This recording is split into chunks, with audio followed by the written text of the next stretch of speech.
Ladies and gentlemen, thank you for joining the U.S. Department of Housing and Urban Development for our 5th annual Innovative Housing Showcase. This morning, we are going to kick off with a fireside chat that will be moderated by Deputy Secretary for Communications, Casey Lovett, and then we will have Senator Tim Scott and Secretary Scott Turner. Thank you all, and please welcome them to the stage.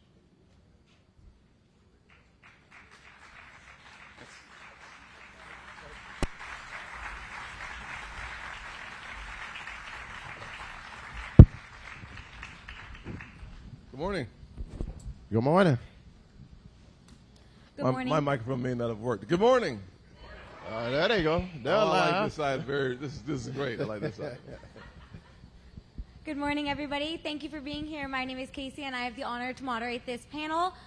I don't think our panelists need any more introduction, but I'll go ahead and kick it off. Welcome to our Innovative Housing Showcase. For those of you, this is your first day here. We started on Saturday. We're going to tomorrow, which is Wednesday. A lot of panelists from across the country, so thank you to our exhibitors for being here. Thank you for being part of this discussion on affordable housing solutions.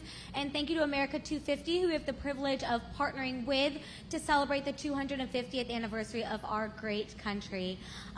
So without further ado, I'd like to kick it over to my wonderful boss, Secretary Turner, for some opening remarks. Well, thank you, Casey, and thank you, Chairman Scott. It's so great to be with you this morning, and thank you all for coming out. You know, we could not have an Innovative Housing Showcase had it not been for all of our wonderful exhibitors and sponsors and those who are participating in the Innovative Housing Showcase. It's been beautiful weather. We've had a great crowd come every day. I've seen all the exhibitions and the manufactured housing, modular housing, and y'all, what you're seeing here is not just concepts or ideas. These are real solutions to the affordable housing issue that we have going on in our country. When you look at the manufactured housing, the modular housing, we have log cabins here, we have connect the blocks, so much innovativeness and so much ingenuity and creativity on the housing showcase here. And Chairman Scott, I'm so excited for you to see the exhibits that are here.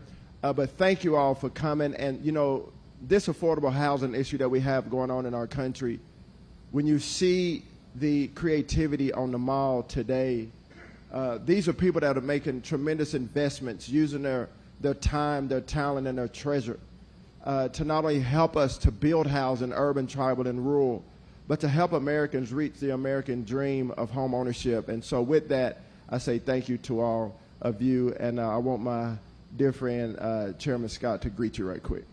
Well, thank you very much, and thank you for inviting me to this opportunity to have a fireside chat in the middle of September. It's kind of cool outside, so it's necessary to have fireside chat.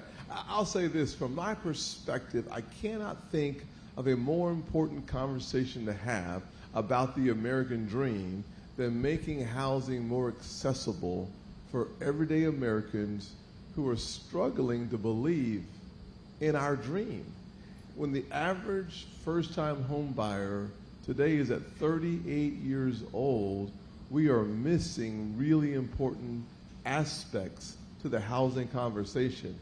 I'm excited to be surrounded by so many experts in innovation and creativity that will allow us to bring that 38 years old down younger. And I can tell you that as a kid who grew up in poverty in a single-parent household, my mother in 1982, I shouldn't say that because you can just do the math and figure out her age, in 1982 became a first-time homeowner at 38 years old. To think 43 years later, we're struggling with that same issue again tells me that innovative solutions, creative opportunities, putting more pressure on local jurisdictions to increase capacity by changing zoning, these are all core components that are necessary to make sure that the average American believes that the American dream comes to their zip code. And if we do that, we will be serving this nation in the most remarkable way. I can't think of anything more important than the job you have of helping us achieve the goal of securing the American dream for the next generation. And I don't know anyone who's more passionate about getting that job done than you are. Thank you, sir. I appreciate you. Thank you both for those remarks. So, Chairman Scott, we'll go ahead and start with you. You spoke a little bit about this, but your own family struggle with housing growing up. How has that personal experience shaped your approach to tackling today's housing crisis? And what perspective do you bring both as a policy member and as someone who has lived experience? You know, I think for me, just to be blunt, growing up in poverty, my mother would say we were broke as a joke, busted and disgusted. And so if you think about that, she's working basically about 56 hours a week on average, raising 2 kids in poverty. I look at the world through the eyes of Francis Scott. And when I try to understand hard-hitting issues economically, housing, access to capital, good credit scores, I think about my mom. I think about how do I solve problems for her. And the housing issue is a stubborn issue to solve, one that we can only encourage from the federal level. We can't really solve it. That's why the road to housing is so important.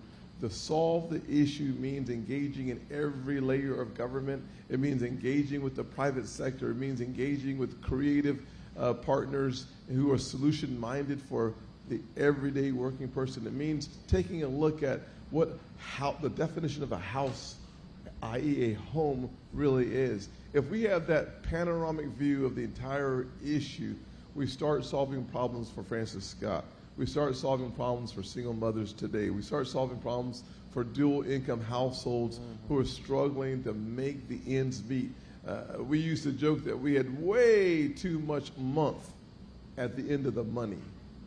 Solving this problem has got to be paramount for decision makers all across the spectrum of government and frankly in the private sector as well. So I look at this through the eyes of a kid who wanted a front yard to play in and not just a concrete driveway.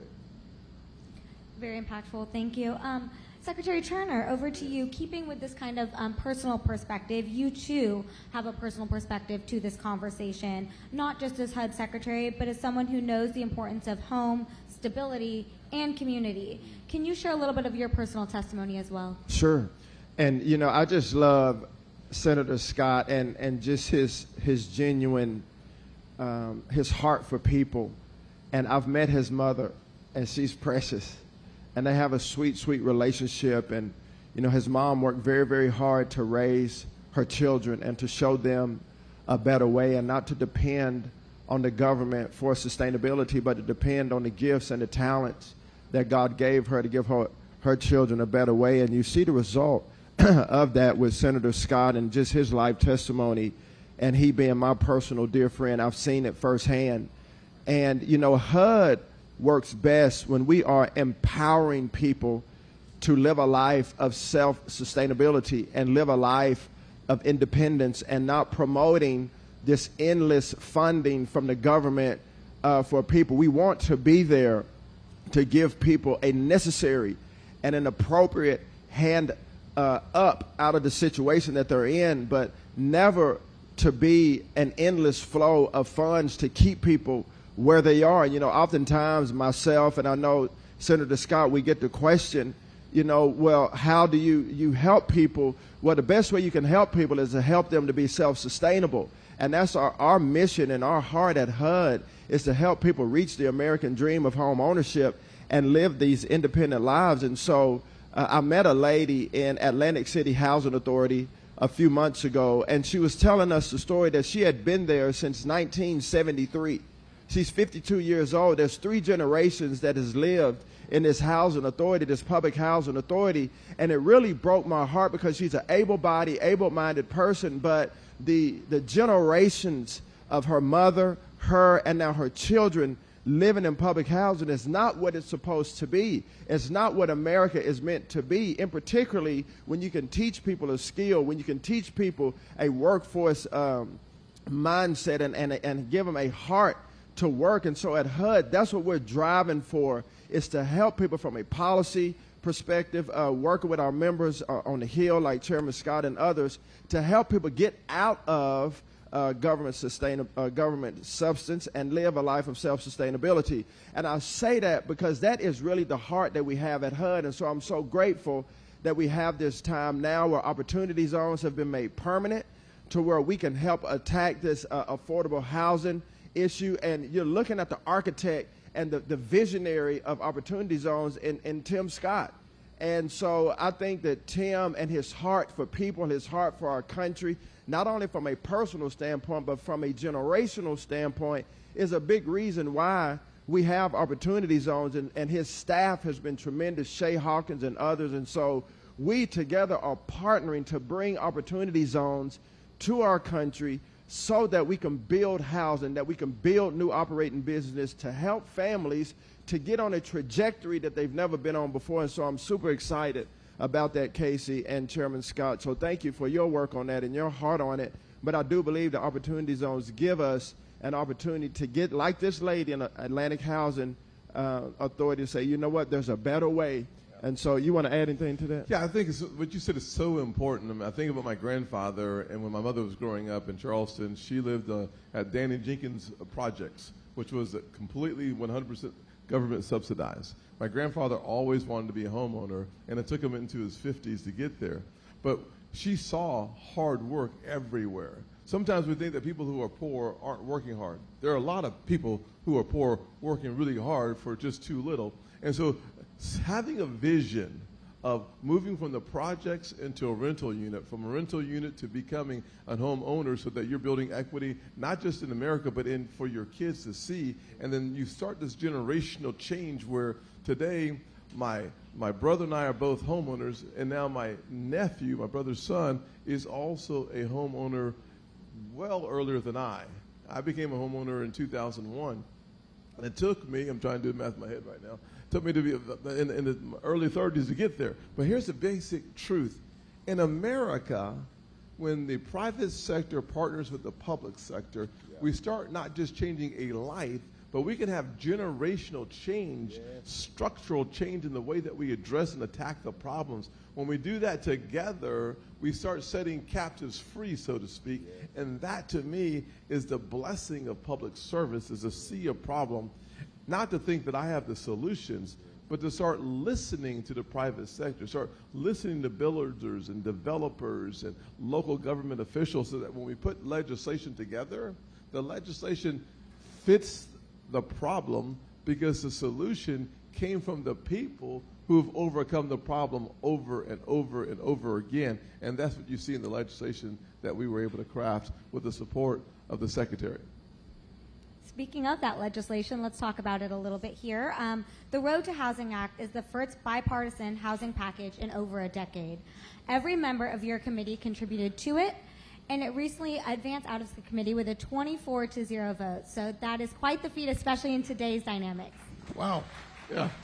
Someone should say, praise the Lord. That's a miracle, like Peter walking on the water.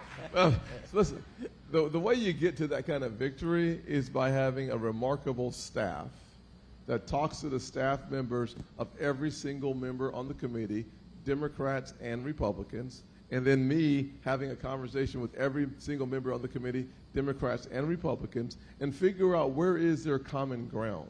So often in America today, we have figured out how to monetize conflict.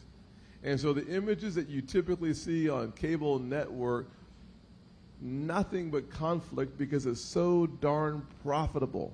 But the truth is, when the cameras are not always present, what you find members doing is looking for common ground, which makes common sense, and then moving forward on the issue. And so what we did in the Road to Housing is it started off as my bill, but it became our bill, because my bill would never pass. If I want something to actually become a law, it can't be my bill. It has to be our bill. And when Elizabeth Warren and I, we agree on about one thing so far, it's housing. Good news, right? If the only thing you agree on is one thing, work on that one thing.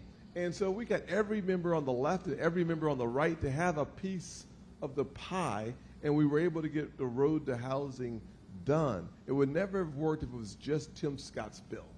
It is the Senate Banking Committee's bill because it reflects the priorities of the American people from Massachusetts all the way down to the great state of South Kakalaki.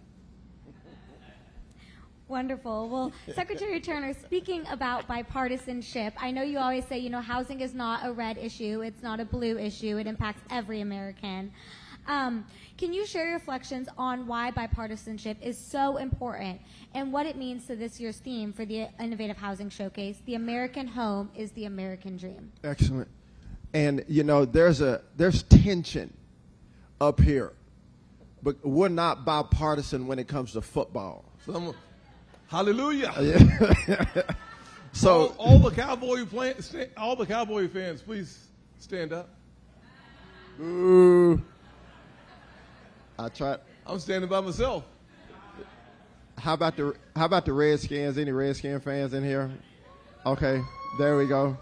And so, you see the goodness of the Lord when he can bring two brothers together who love each other dearly but disagree on football. Totally disagree. And he actually has on Cowboy colors and he's sitting on my panel. Do y'all see that? You look nice, by the way. This is my subliminal messaging. Yeah, I see. Trying to get you to the Cowboys. But Casey, so bipartisanship, as Senator Scott so eloquently told you, is so important.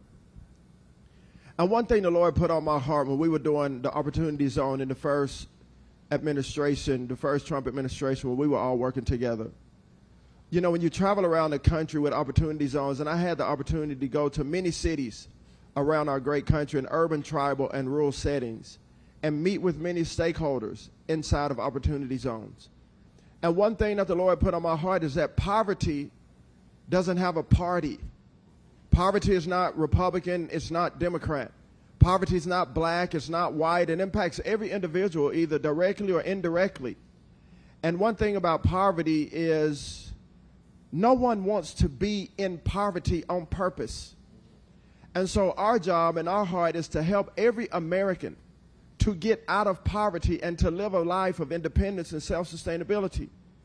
And so when you come to the Innovative Housing Showcase and you see the innovativeness and you see the ingenuity and you see the creativity that is on this national mall, it's not Republican or Democrat. It's how do we eradicate the housing issue and eradicate poverty in our country, whether it be the tiny house that's here, the log cabin, we see the engineering in the log cabin, the connector blocks, the modular housing, the manufactured housing, the 3D printing. All of the solutions that we see here are here for one purpose, and that is to work together to provide housing for the American people so the American people can reach the American dream. Amen? And so, Casey, when I look at not just bipartisanship, but when you look at revitalization, revitalization means to bring new life. And new life starts in the heart of every man and every woman. And I'm so glad to see that even in this room, is packed with people who have a heart to bring new life to our country by way of housing, by way of technology, by way of making housing even more resilient.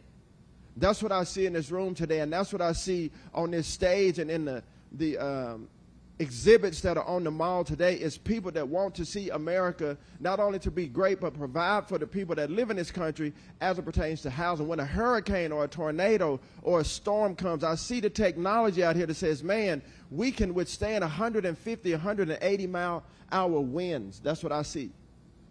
And so for me, I'm grateful. As a steward of HUD, it really encourages my heart to see what we see here today in you as individuals, and my dear friend Tim Scott and others from the Banking Committee. I mean, y'all, there are people here today from the Banking Committee, from the Senate, from the House, that are all partnering with us to make sure that we can build housing for the American people. Thank you, sir. Chairman Scott, back to you. You've emphasized accountability and efficiency in federal housing programs. How does this legislation reduce bureaucracy, speed up relief, and make government work better for families? I mean, sometimes we're using antiquated definitions for things that no longer meet the moment. Eliminating the chassis a component of allowing for more modular to happen, key to accelerating the path to homeownership. You look at the rental assistance demonstration program, looking for ways to make our government work for the people is key. And if we can bottle that on the federal level, then we can ask the state and the local jurisdictions to do this exact same thing. And so what we've done inside the Road to Housing is we've created carrots, rewards, and sticks encouragement. When my mother used a switch, she was trying to encourage me, I'm sure. And so we have the Francis Scott approach. There are a lot of carrots, a lot of praise, a lot of encouragement. So, and we say that in government, praise and encouragement is called money. So when you increase your housing supply on the local level, you'll be eligible for more CDBG resources.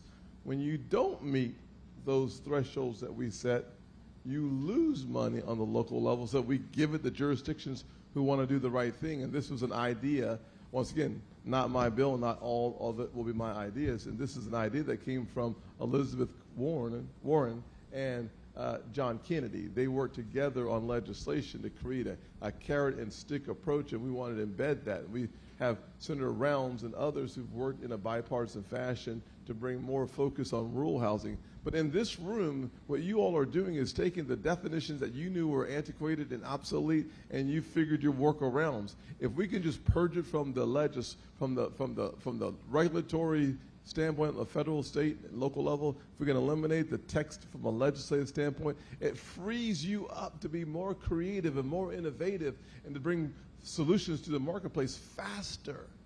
That's what we should be focused on, is how do you get government to take a leap back so that the free market that's already prepared to do what it's prepared to do has fewer hurdles to overcome in order to provide the consumer with the greatest flexibility, options that reduces the price, improves the quality at the exact same time. That's what a competitive free market system allows when the government gets out of the way. That's right. So good. That's so good. That's great. Thank you. Secretary Turner, as we near the end of our time together, could you give this group some final thoughts and maybe words of inspiration or things that have stuck with you, both on your travels and then from what you've seen and heard at the Innovative Housing Showcase? Sure. So just briefly, I would again say thank you to everyone that's here, that's participating, even those that are visiting just to see the Innovative Housing Showcase. The American home is the American dream. And as Senator Scott said, you know, that's how you begin. It's the greatest wealth builder is owning a home or owning a property. And so thank you for investing your time and resources to help other Americans to be able to achieve the American dream. And, you know, our heart at HUD is to make sure that we're giving people every opportunity that we can while taking care of the most vulnerable people in our country to help people live lives of independence and to achieve the American dream. And Senator Scott, thank you for your friendship. Thank you for your expertise. Thank you for your vision. You know, and, you know, this is when you run into a roadblock, which you do a lot in his business, in the Senate, you know, but he doesn't allow that to keep him. He doesn't allow that to stop him because he's lived a life of perseverance, and you see that as a result to he and the Senate's legislation and his heart, you know, for the American people. And so, Casey, I would finish by saying this, is that we've done good things so far, but we have a lot of work to do. And I want to encourage everyone that even if you run into a roadblock or a difficult situation, don't stop. Find a way to overcome. Get the right people around you to overcome that situation. Build partnerships, and public-private partnerships are key to overcoming this housing issue that we have in our country. And I can't reiterate that enough. Public-private partnerships are the answer. And we want to do the best job we can do from a HUD standpoint to work with our private sector partners to bring about solutions for the American people. So thank you. Wonderful. Thank you, sir. Well, I think that nears the end of our programming. Please join me in giving a big round of applause to Chairman Scott and Secretary Turner. Thank you guys so much, and we'll continue on with the rest of our programming here shortly. Thank you. Thanks, sir. Good job.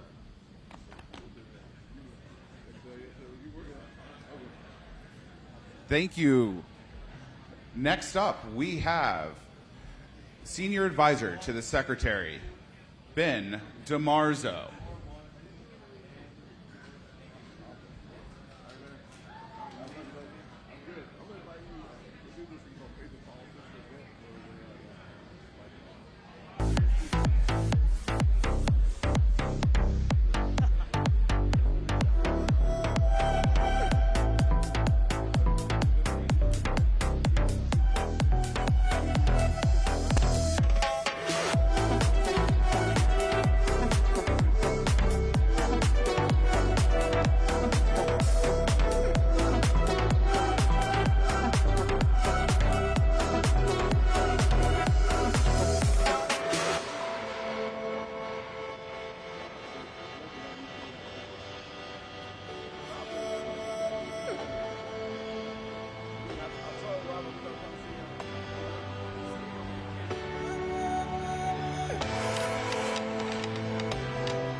All right. Thank you so much, everybody. One more hand for Chairman Tim Scott and Secretary Scott Turner.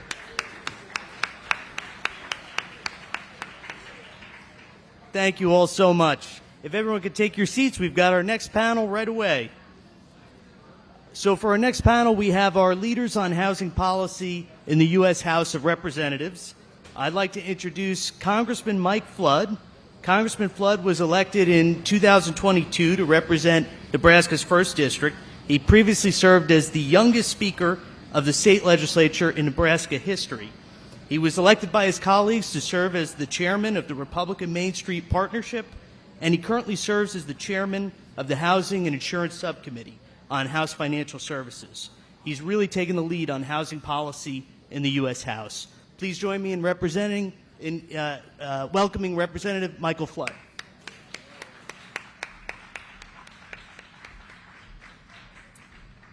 And our next panelist is Congresswoman Monica De La Cruz.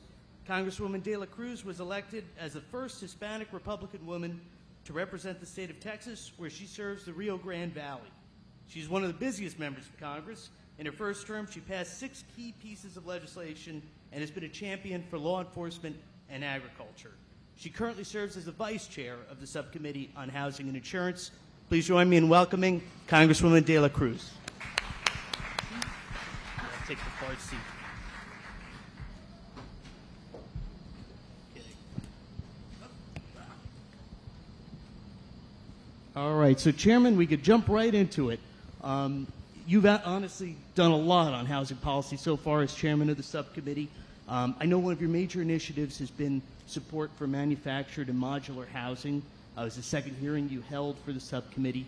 Could you walk us through why manufactured housing, modular housing is so important to you and your views for those housing and housing policy? Well, you know, when you look at what a stick-built home costs brand new in my district, it's $425,000, and it varies, I understand that, across the country. You've got a lot of people that are working their tails off, and their dream of owning a home doesn't happen at $425,000. The down payment, the monthly payment, 6% mortgage interest, all too much. And the trailers of yesterday are not the manufactured homes of today. And so I got to talking with folks across the country about this, and I actually took a delegation of my constituents to Hagerstown, Maryland, where they have a development of manufactured homes. And if you didn't know that these were manufactured homes, you'd have no idea. You'd think these are stick-built homes. I had to actually get under one of them just to see if there was a chassis under there, which makes no sense, right, that we're even requiring that. But I looked at these homes and I saw sidewalks, I saw curbs, I saw just a beautiful neighborhood with trees, and I thought this here is also the American dream, and you can do it with manufactured housing. So anything we can do in policy to promote this very resilient, good option for Americans, I think is in our best interest, and I'd be happy to talk more about some of the bills that we have concerning that coming up here in just a little bit. Great, thank you, Chairman. And Congresswoman, one of the biggest actions by Congress so far has been passing the One Big Beautiful Bill Act to help and support working families. Could you talk a little bit about how that's helped your district, people in Texas?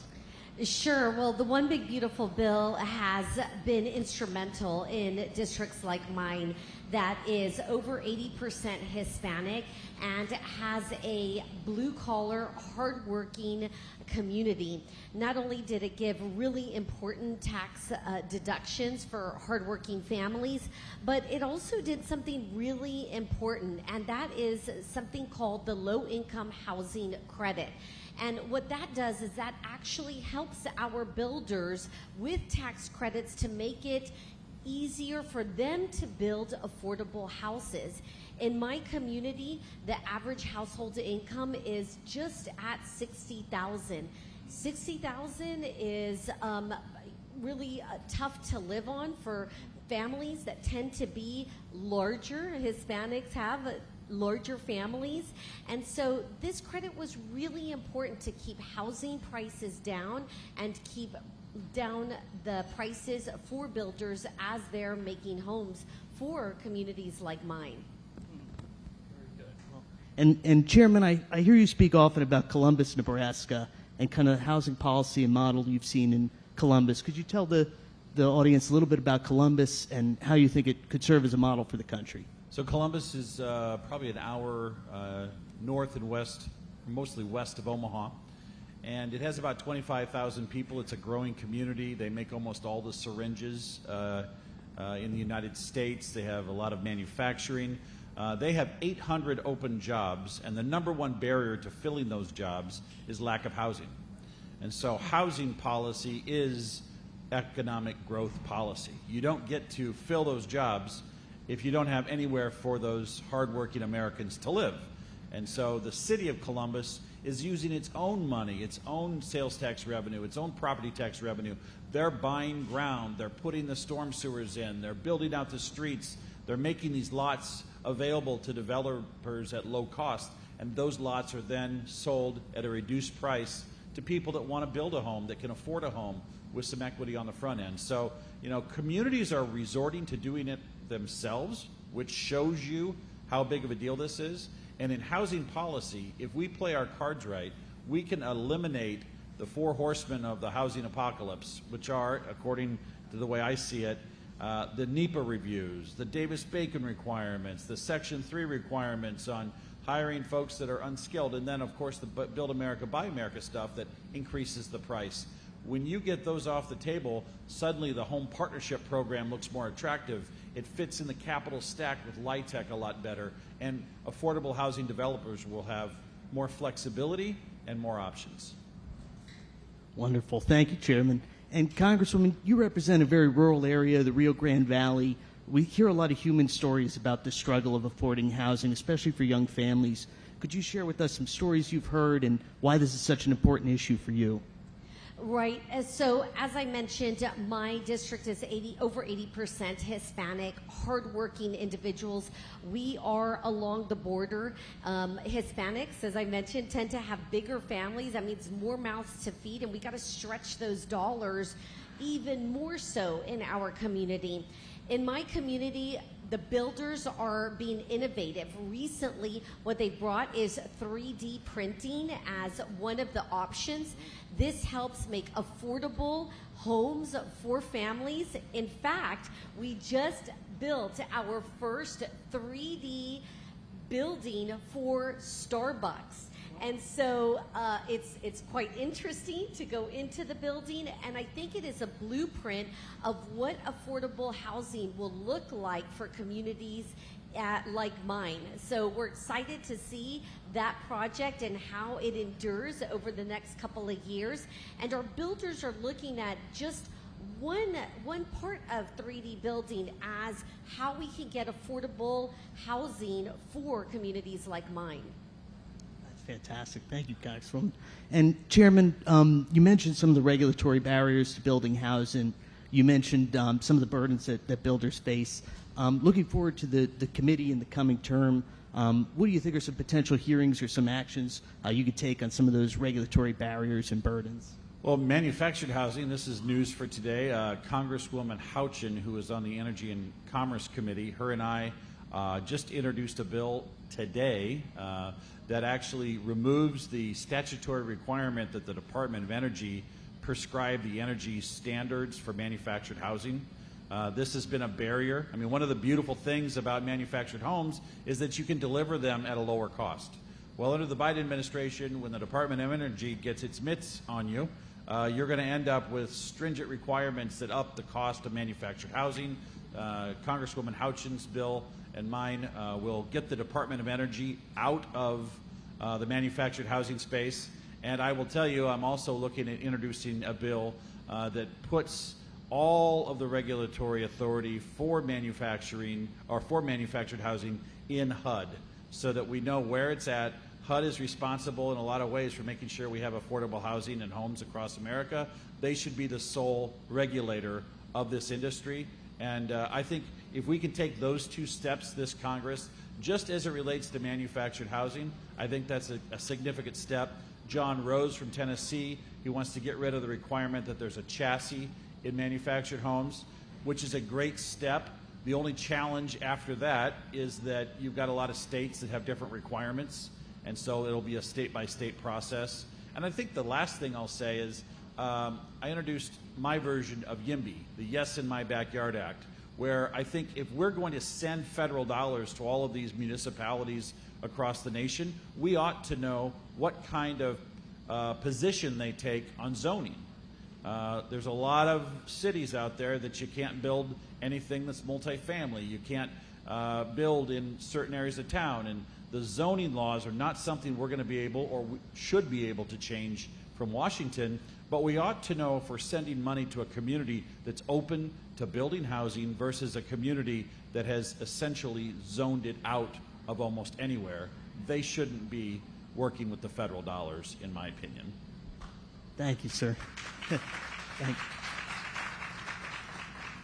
And Congresswoman, you've done a lot to lead on veterans housing and supporting veterans who are looking for affordable housing options. Could you talk a little about your efforts for veterans? Sure, absolutely. We're so thankful to those brave men and women who have served our country. My grandfather served in World War II in the United States Navy, and my brother served 20 years in the Air Force. So this is a community that is special to me, and I know special to all of you in this room today. That being said, when I spoke with my veterans group, and they talked about the importance of ending veteran homelessness, I was shocked to find out that the disability income that they received due to a disability that happened while they were serving our country was actually included as income when they applied for housing.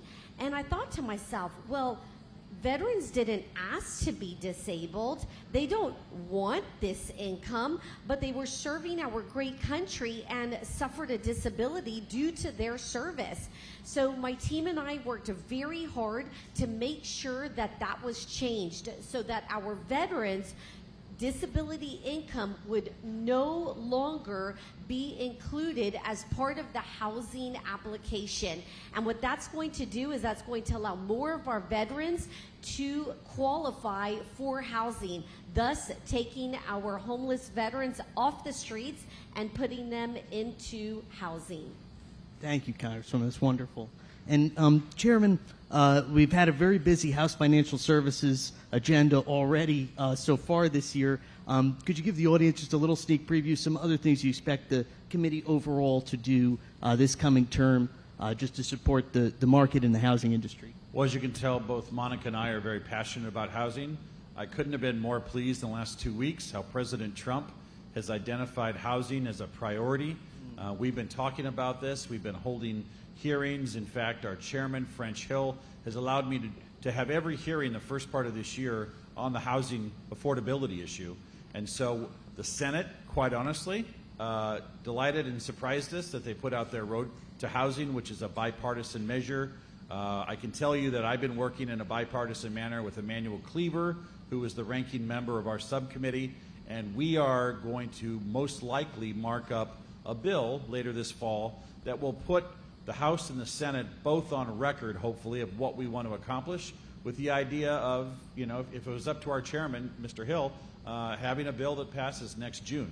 Housing policy for the first time in a long time moving through the system, and it will be done on a bipartisan basis. In fact, the bill that Senator Scott pushed through was very bipartisan. So we're on a very good path right now. I think there's momentum. And hey, at the end of the day, housing is not partisan. Housing is a basic human need. We have a supply issue. We do not have a demand issue. And we're going to navigate a lot of these waters. And on top of this, next year, there's going to be talk of GSE reform. And that will also shape the future of housing policy in America. We have this thing called the 30-year mortgage that we take for granted. We have to remember that there's a lot of countries around the world that that's a pipe dream for them. We've figured it out here in the United States. We need to protect it. We need to make sure it's stable. We need to make sure that people can rely on this awesome opportunity to buy a house, and we need to address supply. So yes, you're going to see housing be a major part of our committee. And again, the president putting a spotlight on it has supercharged our effort. And now I've got members from different committees in Congress coming up to me asking how they can get involved in housing, which I think is very, very good sign.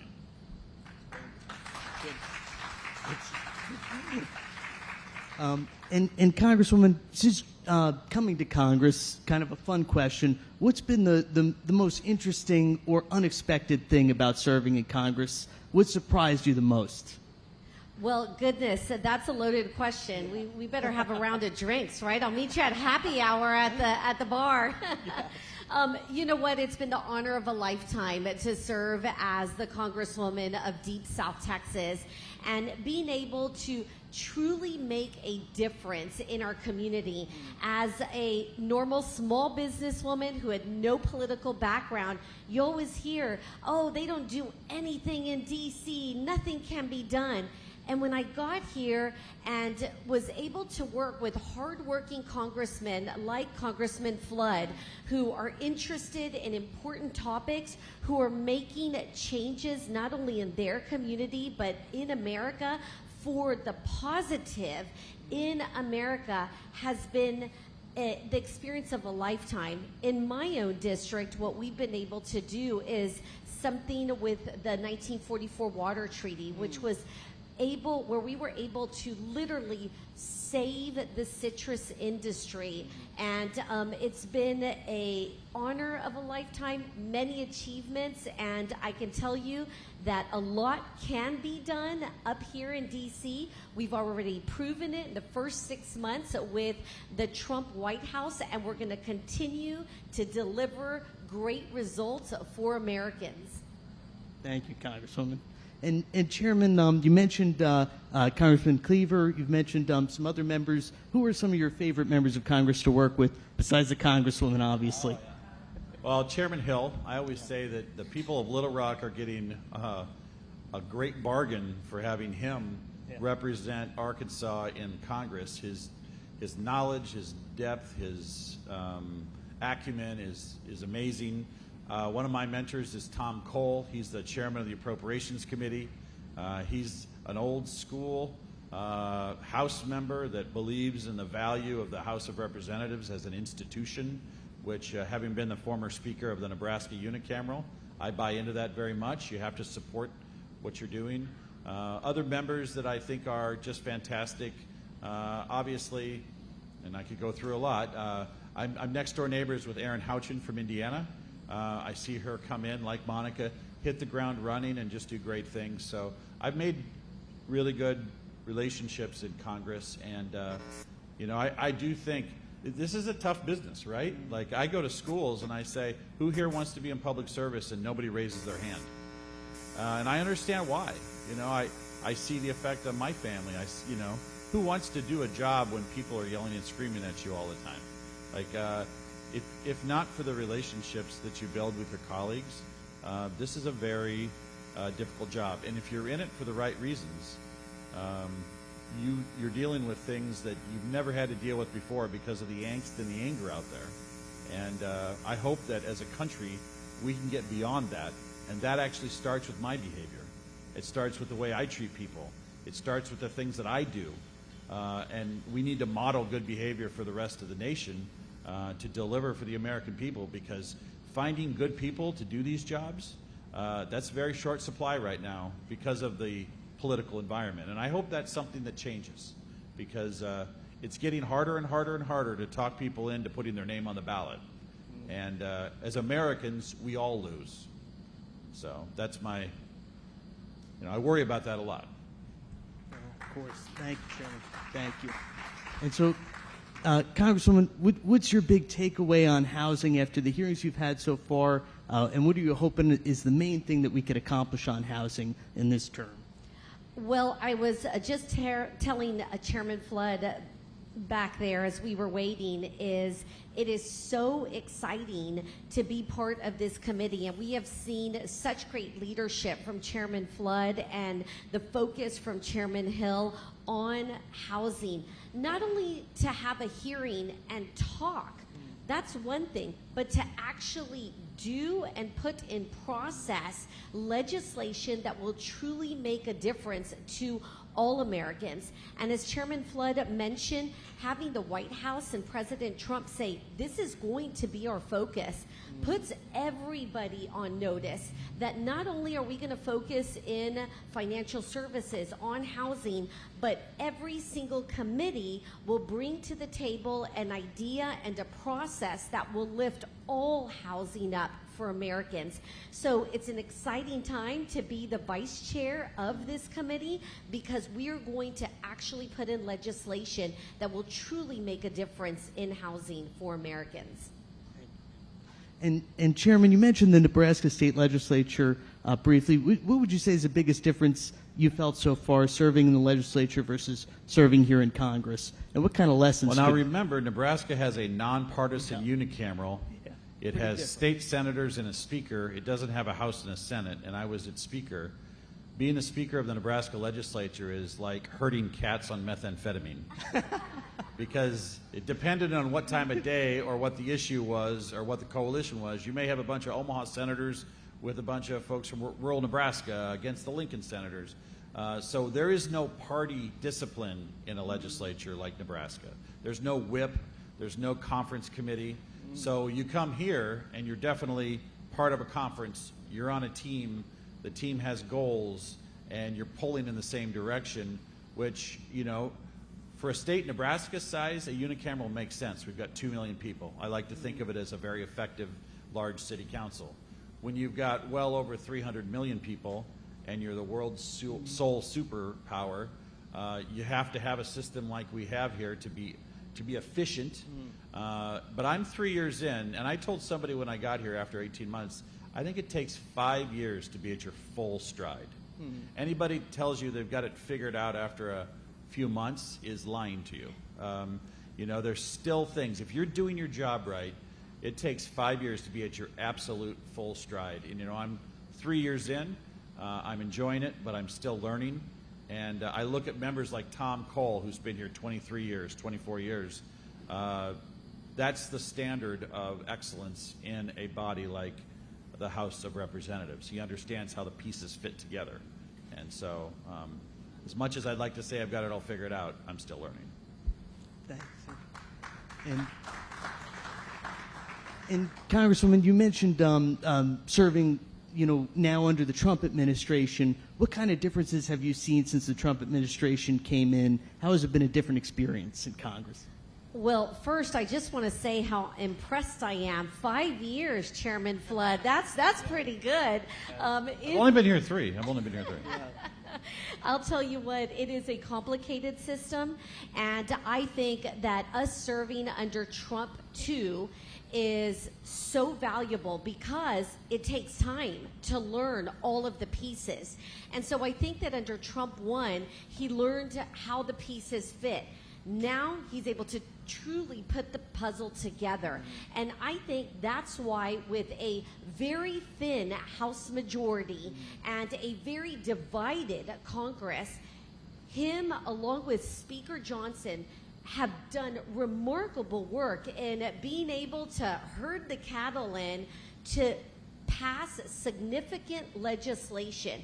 And that is evident with the One Big Beautiful Bill that just passed successfully in July, which will positively affect hard-working American families.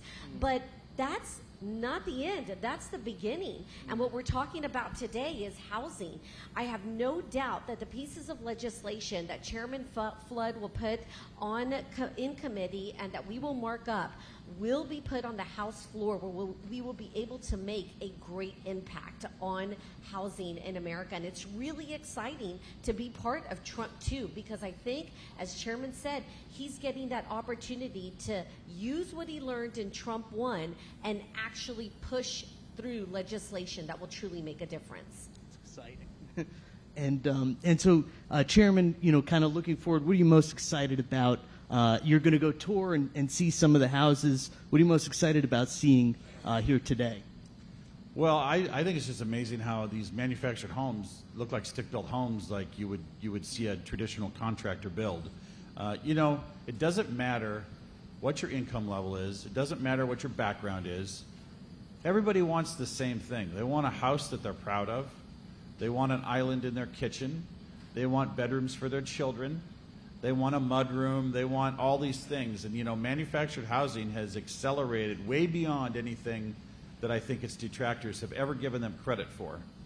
And I challenge those folks, especially zoning administrators, to look at what is on the market today for manufactured housing so that they can see that this too is the American dream, and regulating manufactured homes to the end of town is not right. Those families want to be as close to the park and the convenience store and to the school that everybody else wants to be close to. And we have to embrace this industry. We have to get zoning administrators to see the value, and we need states to come on board and celebrate the fact that, yes, this manufactured home is actually an affordable American dream for somebody that's working way harder than a lot of us at a factory, putting in 55 hours a week, both mom and dad, to put food on the table. They deserve a house too, and this is what they can afford. And by the way, in 10 years, I guarantee they'll be in that next level and the next level after that. People who work hard succeed in America. Let's give them a chance on the front end with a home like we're about to tour.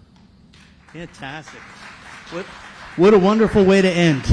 Please join me in thanking our panelists, Chairman Michael Flood, Congresswoman Monica De La Cruz. Please join me.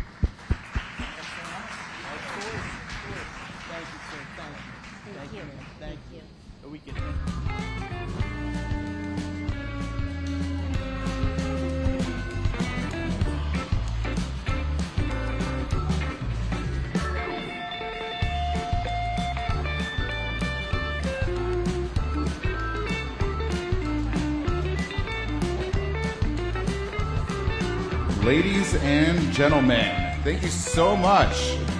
We are excited for our next panel on financing the future of affordable housing. First, I'd like to welcome to the stage Matt Jones, Deputy Assistant Secretary for Single Family Housing.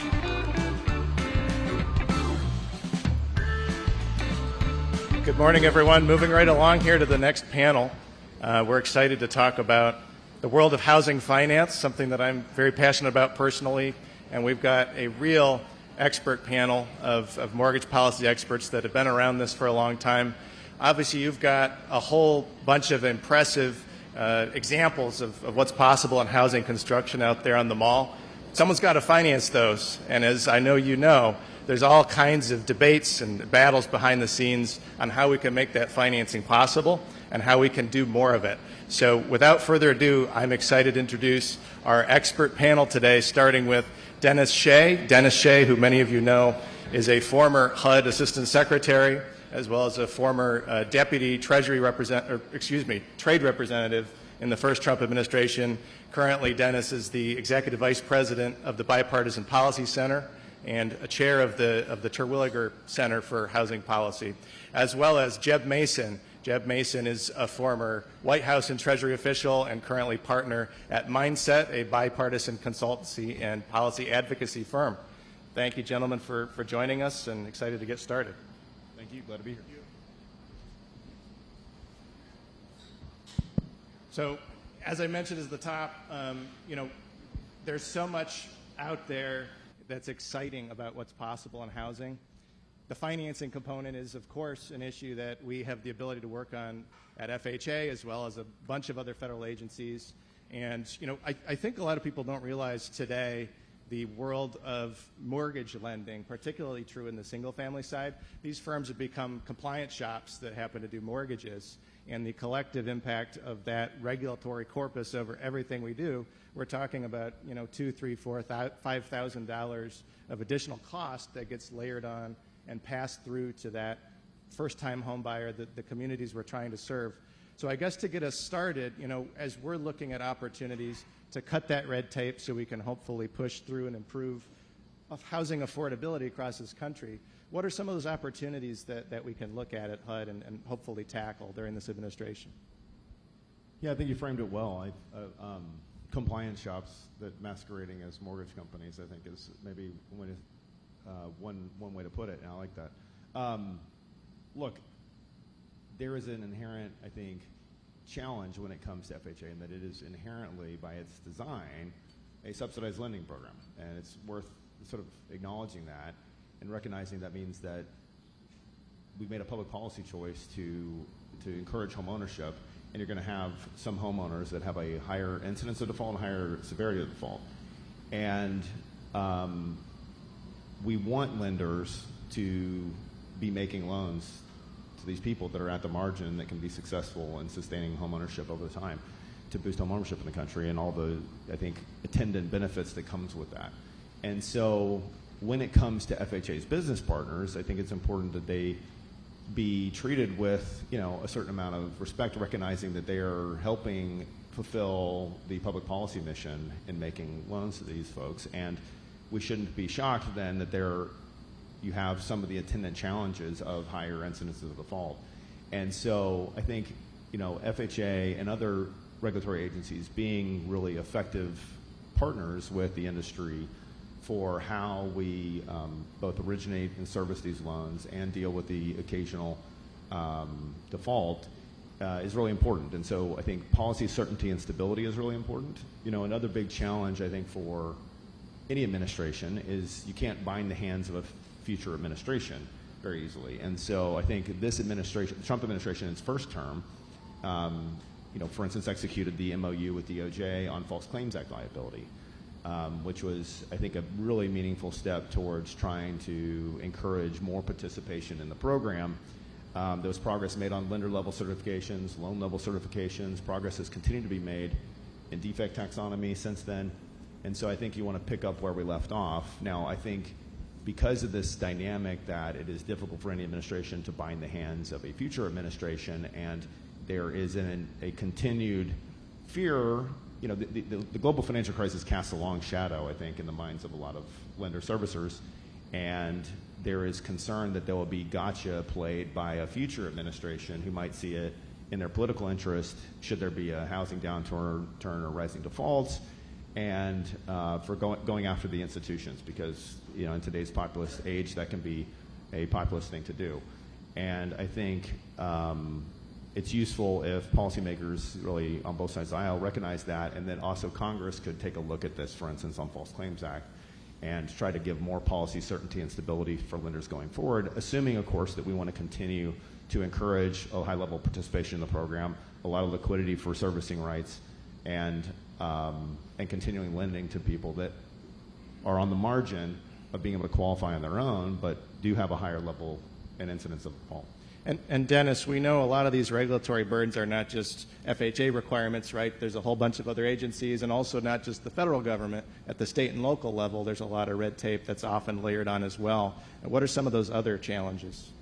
Well, thank you, Matt. Let me first of all thank HUD for the invitation and Secretary Turner for being here. You may not know, but today, September 9th, is the 60th anniversary of HUD. So today is HUD's 60th birthday. And I also want to give a shout out to my old office, the Office of Policy Development and Research, for playing an instrumental role in putting this event together. Just to pivot off Jeb's point, at a 30,000-foot level, I mean, FHA, through the insurance it provides for approved lenders, encourages them to make mortgages to promote home ownership, particularly for first-time buyers, and maybe with smaller down payments, and maybe credit scores are not as good as they could be. But this is a bargain. They seem to, the HUD, FHA, and the private lending industry are, as I see it, in partnership. So that should be the mindset. To utilize Jeb's company's name, but that should be the mindset. They're partners, and so in a good partnership, you have clear, consistent communication that's sustained over time. You set rules, clear rules. There needs to be regulation, but you shouldn't do regulation by enforcement. But more generally, the cost of regulatory compliance really adds to the cost of owning a home, adds to the cost of renting an apartment. The National Association of Home Builders has put out widely cited statistics that says regulatory compliance adds 25% to the cost of a single-family home and 40% to the cost of a multifamily property. So that's just too much, particularly when we have a housing shortage. Home sale prices have gone up significantly. Rental costs have gone up significantly. So I commend the Trump administration, which has been, through executive orders, has decided that it wants to put a focus on deregulation, kind of removing some of these unnecessary regulatory costs, streamlining regulation. I know in the affordable housing space, compliance with Davis-Bacon prevailing wage requirements adds about 10 to 20% to the cost of a property, so to building that property. So I think suspending Davis-Bacon for affordable housing projects should be something that should be examined. Environmental regulations add to the cost of building a home. I know there's legislation in Congress, the Road to Housing Act, which would exempt automatically infill housing from National Environmental Policy Act compliance regulations. So there's a lot to do in this regulatory area to reduce costs and make housing more affordable. Sure. Yeah, Matt, if I could jump in, just a couple other things come to mind. I mean, I add to Dennis, like, you know, and applauding the administration for, I think, focusing on this and making FHA a better business partner. I know, too, your office has, you know, advanced several policy rescissions on the origination side, which I think are in that spirit, including ones on FHA appraisal requirements, on supplemental consumer information, on language preference, pre-endorsement inspection of homes in disaster area. So I think these are all in that spirit. I know, too, you recently made some policy clarifications regarding claims without conveyance of title. You're getting feedback from industry on that. Obviously, some people in the industry are concerned that's going the wrong way. I know you're bound by statute and requirements of the agency there, but there's maybe a good opportunity for Congress to also look at what they can do to try to help FHA be a better business partner, because some of these are probably not actually serving, I think, their intended purpose of protecting taxpayers, which is probably what's really behind it. Well, I think, Jeb, that raises a good point that I think on the servicing side, what's maybe not always fully appreciated is the cost assumptions around what it means to be an FHA servicer, particularly since COVID, have really changed as the assumptions around what the policies are for foreclosures, for forbearance, really fundamentally changed post-COVID. And so absolutely, something we're looking at is how can we streamline on the servicing policy side, clear rules of the road, predictability. Obviously, we want partners in the program, and having those clear rules of the road is fundamental to being able to do that program. Yeah, and maybe one final point here is that, one of the challenges of housing policy generally is that it's diffuse across a number of agencies, and so HUD and FHA alone can only do so much. So I think, CFPB is obviously looking at their rules related to servicing and Reg X, and I think a lot of the industry would like to see that, some clarifications made to how their servicing rules work. A lot of that was crafted, I think, in response to COVID. Some of that ought to be retained. Some of that probably could go by the wayside and brought, could bring new efficiencies to it. So I think we're encouraged that, CFPB, I think, intends to take that issue up. And there are probably others, that we could go into at CFPB and other agencies as well. So shifting gears a little bit, as this is the Innovative Housing Showcase, I want to talk a little bit about technological innovation in the mortgage space. It's no secret that so many industries are being really transformed by technology, and the mortgage space is no different. In the last few years, for example, we've seen a real embrace of AVMs, alternative valuation models. A lot of consumers are identifying homes online and based on valuation methods, thinking about alternative credit as well. How are individuals that maybe don't have a traditional W-2 income, maybe gig economy workers, part-time workers, how can they and their particular financial habits be captured? Things like mortgage fraud technology, things like customer acquisition. These are all opportunities to innovate. I'm curious if these can drive cost savings that ultimately benefit the first-time home buyers that are ultimately trying to use these programs. Well, I think home building particularly is a perfect place to bring more innovation into the sector. Productivity in home building has really lagged productivity in other sectors. So as you mentioned, Matt, alternative valuation methods are using large data sets to assess the value of homes and sort of bringing AI into the home appraisal space. We at BPC think a human should be involved in that to verify that the AI-generated appraisal is correct. As you mentioned, AI is being leveraged to incorporate non-traditional components of credit scoring like rent, on-time rent, and utility payments to assess credit worthiness. And I think that's important and can improve effectiveness. But of course, a lender needs to be able to explain why a decision to deny someone access to credit. We see now even AI being used by some local communities to help them with their property tax assessments. We see AI outside the financial space being used in pre-development. AI is being used to help with developing alternative designs for home building and for siting homes, being used to assess compliance with land use and zoning regulations as well as building codes. I had the good fortune of recently talking to the president of a company called Reframe Systems based in Massachusetts, which is using AI robotics in microfactories to build modular housing. It's really, really fascinating. And I think his company just won the Ivory Innovation Award out in Utah. So AI is also being used in conjunction with mobile robots, drones, to look at on-site building to make sure that the building is going according to the timeline that's been agreed to and according to design specifications. So we're in the AI world, and I have a feeling it's just not going to impact the mortgage market or the home building market. It's going to impact all aspects of our life going forward. Jeb, what are your thoughts? Yeah, look, I think a theme here, I think, is really that kind of ties together the tech and the regulatory conversation is, if you want to bring more capital into housing, enhancing confidence is important, right? And so Dennis already touched on it, but like in underwriting, I think there's tremendous opportunity related to alternative data. I think there's a lot of confusion about alternative data too. Like the current FICO score, I think, does incorporate utility data, for instance.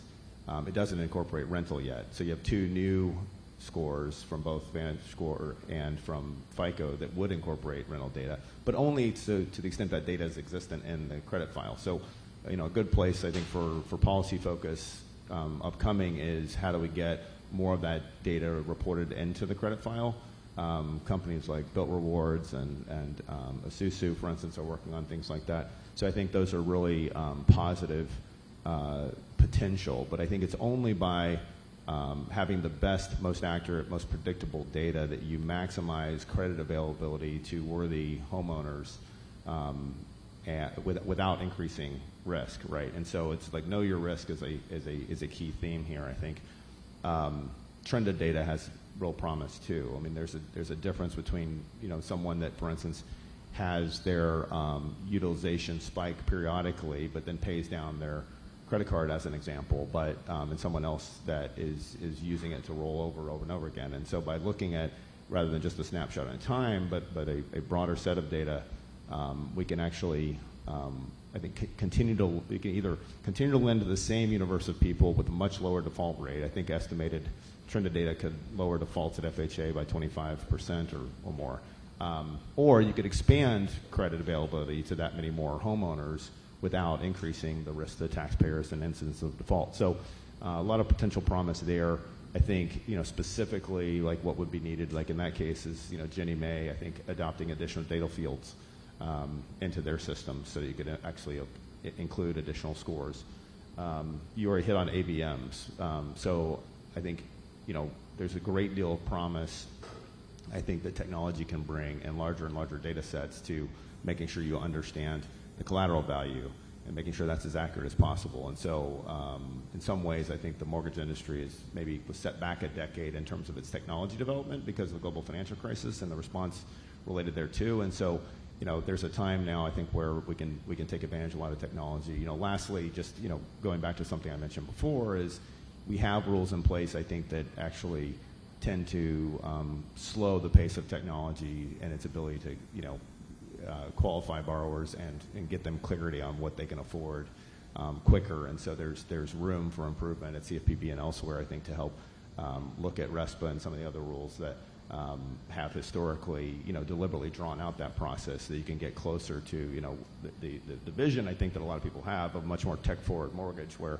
a homeowner can be driving a neighborhood, see a house they like, and they can know immediately, with their phone, what that home costs, whether they can qualify for a mortgage. I think that's the vision that a lot of people are working at. And to a theme you mentioned at the outset, Matt, I think it is often regulation that's the primary impediment to doing something faster, quicker, more accurate. So it's a good area that's ripe for examination by policymakers. And the models are only as good as the data that's available, right? That's right.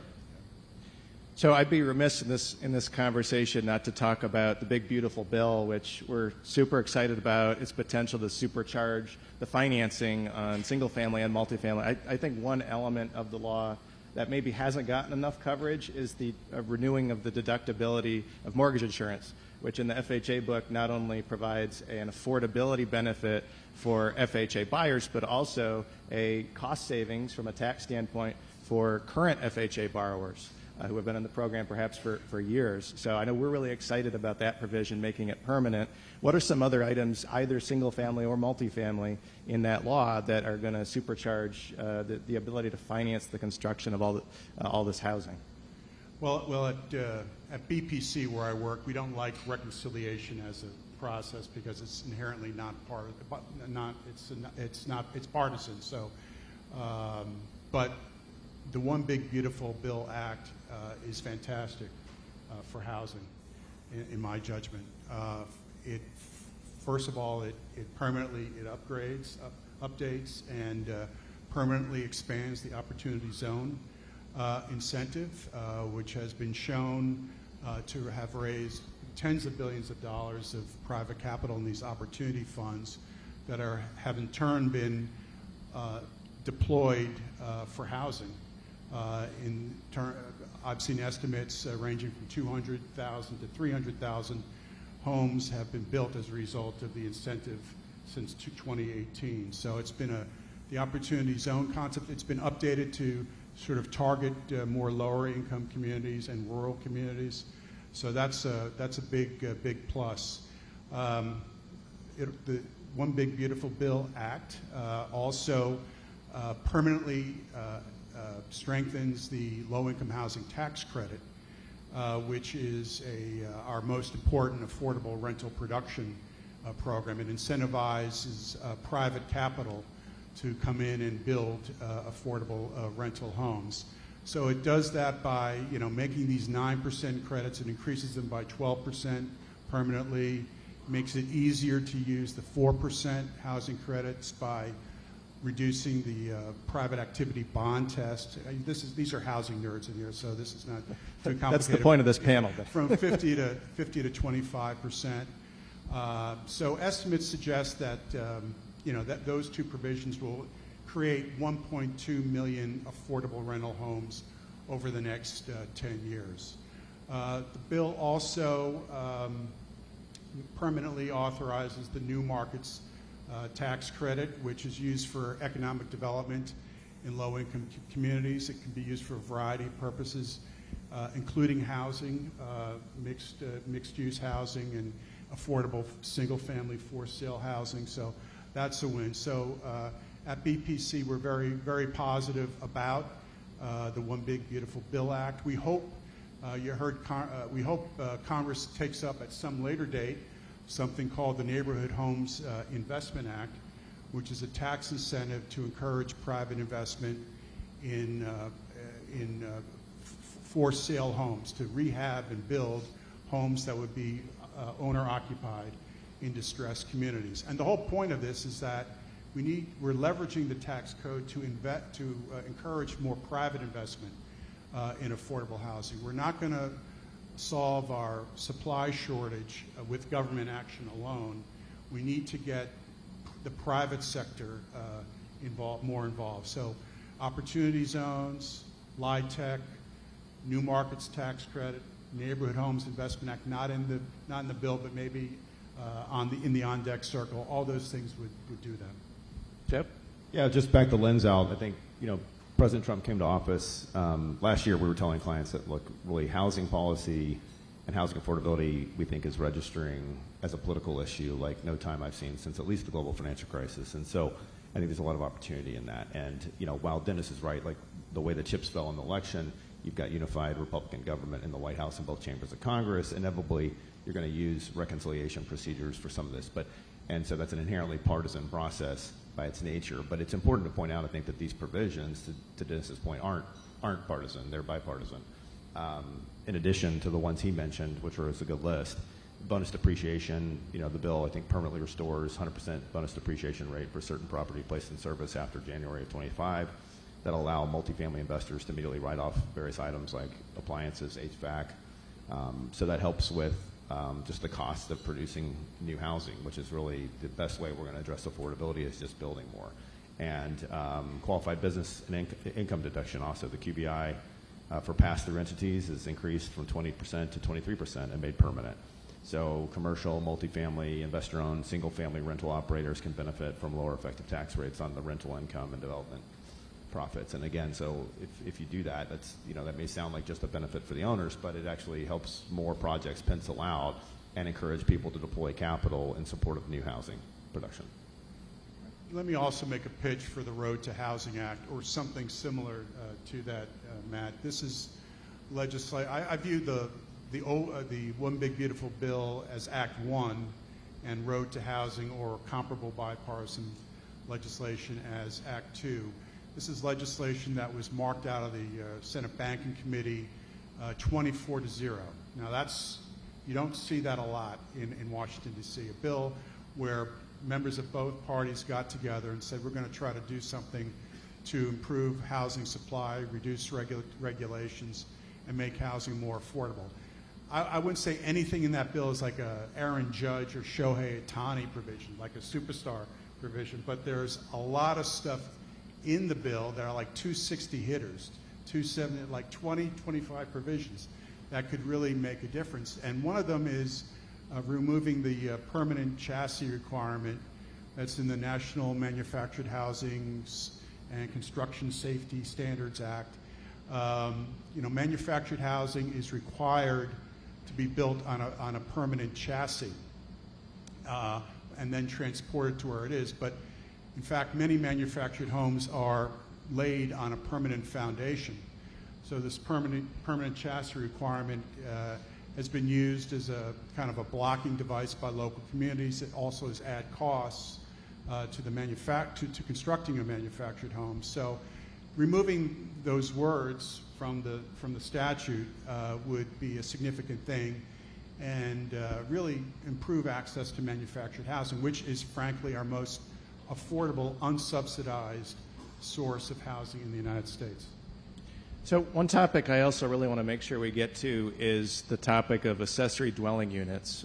This is something that there's a lot of attention on the Hill the last several months about.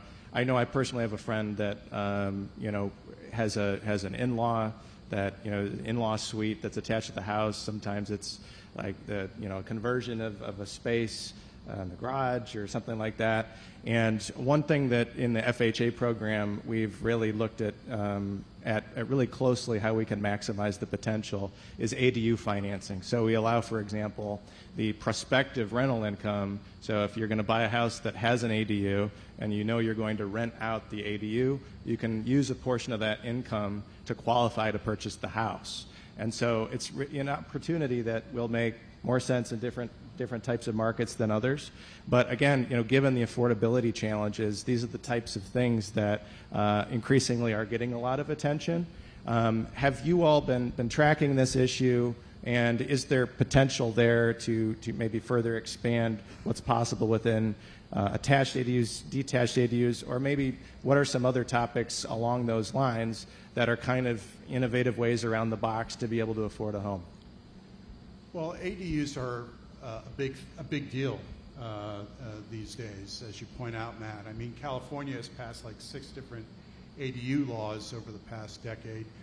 Republican governors like Spencer Cox of Utah and Greg Gianforte of Montana have made ADU, giving property owners the right to build ADUs, a big part of their housing affordability agenda. Now, it's my understanding, and you can correct me wrong, Matt, that in 2023, FHA allowed the prospective rental income from ADUs to be used to determine whether a borrower qualifies for a 203K rehabilitation loan. But what is left off as an eligible improvement are new and detached ADUs. So maybe extending, maybe that would require legislation to extend the eligible improvements to new detached ADUs. Mm-hmm. Yeah, I was just gonna tell a story, maybe kind of interesting, but the first home that my wife and I purchased together was in a conservation district built in 1920. All the piers were actual stumps of cypress trees, which was interesting if you went under the basement of the house. But one of the things that I found interesting about that neighborhood, because it was a conservation district, most of the houses in the neighborhood had a bedroom with a separate entrance attached to the house, right? And I think that's because fairly obvious that like at the time it was really important that that additional rental income was often a renter, and that was helping people afford the home. And so whether it's attached or detached, I think being able to encourage that additional density and then being able to consider the fact that you will have rental income to help offset the cost of the mortgage can make a difference to affordability, getting more qualified people who can sustain a mortgage into homes, and helping encourage just the addition of supply in a relatively rapid pace. I mean, that's a really important point. It's not just a rental thing. It's not just a supply thing. It's a access to home ownership Right. tool. Right. So, Dennis, you mentioned earlier in the manufactured housing space, obviously we've got a lot of manufactured housing and modular displayed here at the showcase. Obviously, with an FHA program, we have both the Title II, which finances real property, as well as the Title I, which provides a potential, although fairly untapped historically, recent history at least, source of financing for manufactured homes.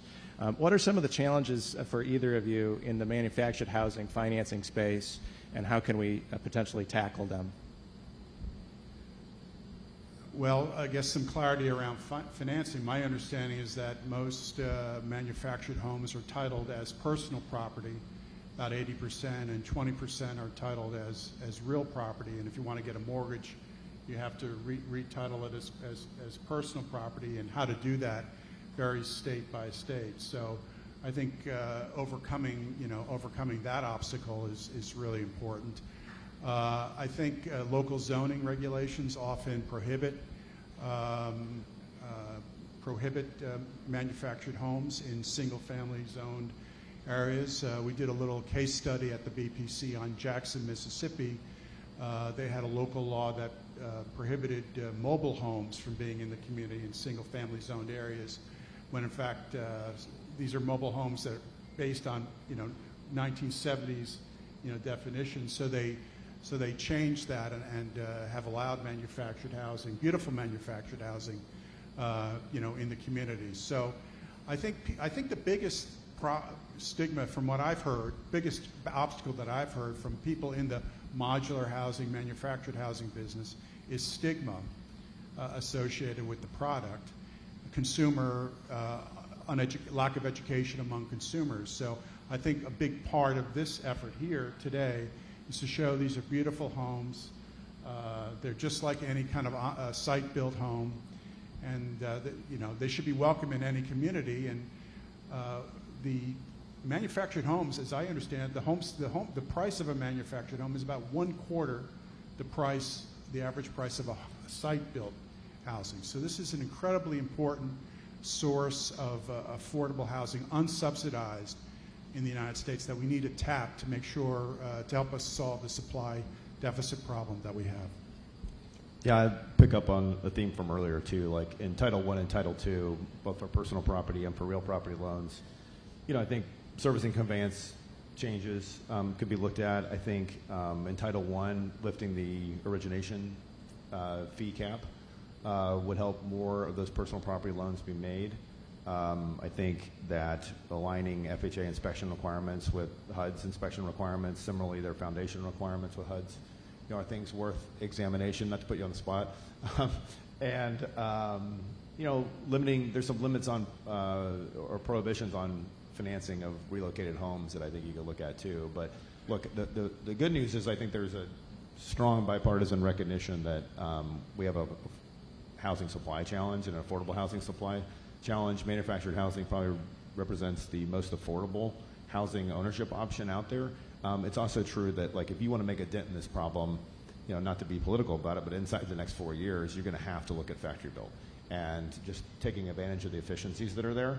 And I think that, we're really, excited, and I think the industry was excited to see that FHA put in its latest OIRA agenda that came out of the White House and OMB, an intention to look at regs related to chassis, which Dennis talked about. There's legislation moving too in the road on that, but I think strong bipartisan support for removing the chassis requirement, which does seem outdated and antiquated, and to be holding factory-built housing back. There's also, a really critical issue, I think, for the industry is making sure there's going back to the theme of policy certainty and stability, making sure there's one single regulator for manufactured housing. You know, manufactured housing is unique in that it has a federal building code controlled by HUD, shorthanded as the HUD code, the HUD code. And so other federal agencies who are developing building standards for, you know, manufactured housing ultimately should be, you know, HUD should be the final decider and authority for what the manufacturing standards are under the HUD code. And so I think there's bipartisan legislation also moving in that regard. I think a couple lawmakers you've already heard from are intending to introduce or move legislation to that effect this year. So we're really encouraged by the opportunity that exists there. And there's a provision in Road for Housing asking HUD to look at whether to have a single federal standard for modular housing. So I don't know what folks think about that, but that's in the Road for Housing. Well, it's interesting, Dennis. I think if you remove the chassis requirement, you may actually effectively achieve that. So that's, you know, there's maybe an interrelationship there. So we've got a few minutes left in closing. Jeb, you mentioned at the top, you know, FHA has historically, through enforcement actions, et cetera, pushed some participants out of the program. And I think we recognize the more competition we have, the more different types of business models, you know, non-bank, bank, community bank, credit union participating in the FHA program, the more competition there is that benefits consumers. And so one thing we're focused on is how can we be a better business partner? And, you know, we're really focused on that because we want to bring back participants in every community across the country. What are some of the opportunities for FHA to kind of convey to the lending community, you know, we want to partner with you, we want to be a predictable business partner? Well, I think it's saying things like you said, for one. I think so listening to industry is important. Outreach, you know, having carefully considered, coordinated, and communicated policies is really important. Not just out of FHA, for instance, but across the government. Again, you know, a lot of different agencies touch housing. So I think, you know, there have been people that have recommended, I don't know if you need a housing czar per se, but I think you do need someone at the White House who's looking across all the agencies that touch housing, FHA, VA, RHS, Ginnie Mae, HUD, of course, more broadly, CFPB, FHFA. You know, there's an interrelationship there that's really important. And I know, you know, I don't want to go down the rabbit hole of talking about GSE reform, but there's obviously a lot of interesting discussion around the future of Fannie and Freddie, and some of that has very direct and some of it has very, you know, indirect impacts on these other agencies. So we have to look at it as a comprehensive whole, which I think is important. I think for the administration to signal that it's interested in input is important. Treasury's doing a bunch of roundtables on that question kind of as we speak. Which I think is really important. But I think in the FHA context, what you're saying, Matt, I think has been, I mean, really welcomed by industry.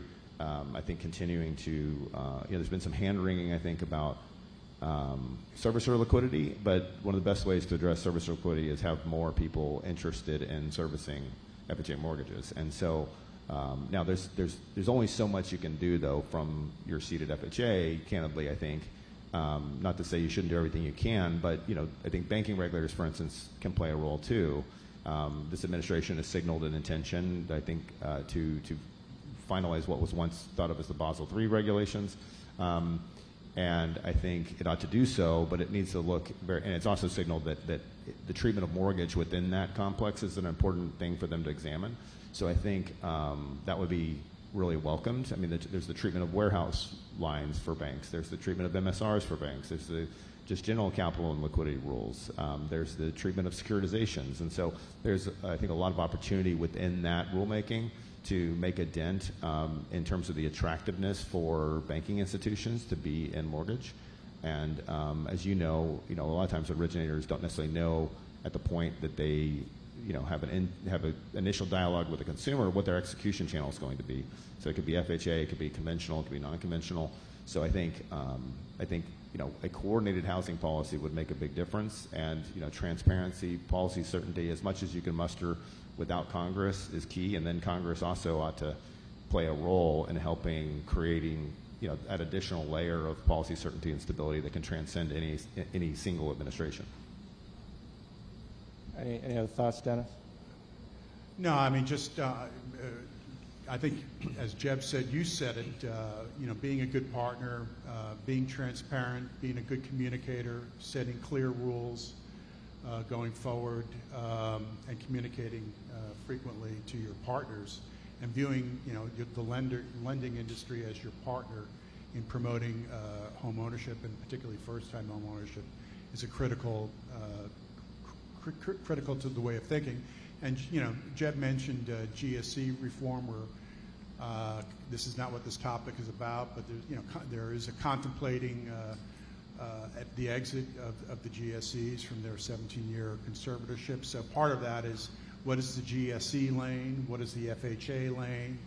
What is the VA lane? What is the USDA lane? So that, as Jeb mentioned, there's so many different housing programs scattered across the federal government. Getting a little more clarity about what the respective roles and responsibilities are for these programs would be critical. So I think a common theme the last 45 minutes or so is we've got a lot of opportunities to help improve the way these programs work, which ultimately, of course, we know that passes through in the form of more affordable housing, so we can build more, so we can go build the stuff that's out on the mall. So really excited about the potential we have to work on these issues. Please join me in thanking Jeb and Dennis, our panelists.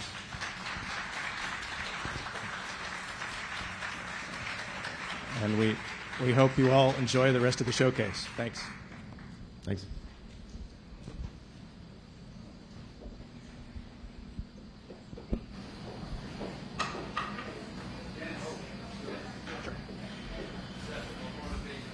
Thank you, ladies and gentlemen. That concludes our morning programming at HUD's 5th Annual Innovative Housing Showcase.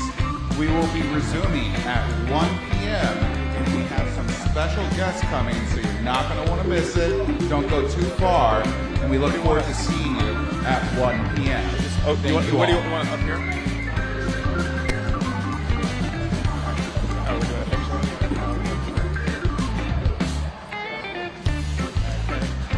Did you get any action photos? Okay, I got to take. You see, I have my ski suit. I have my ski suit on, so I got to take my stuff off.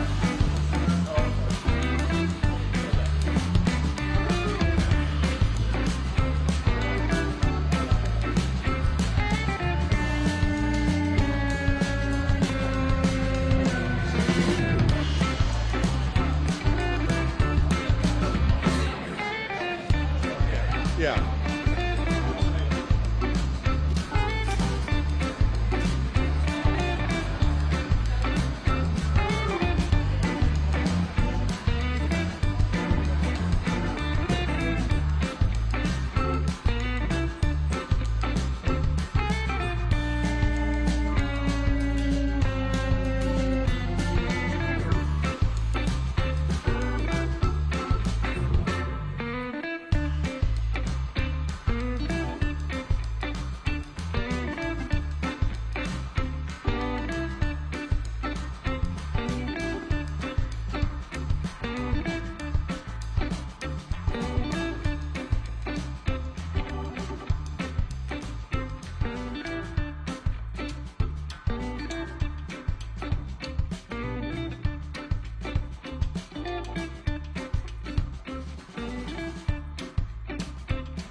Hey, 1, 2.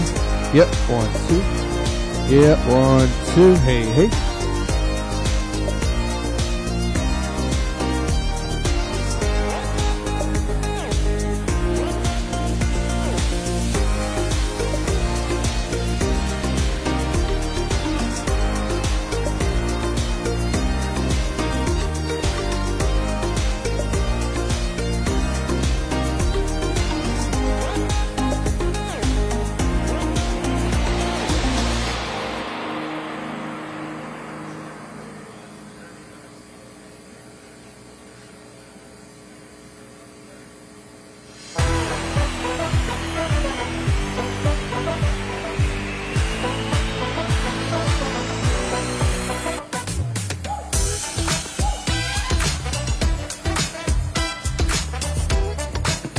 Hey, 1, 2.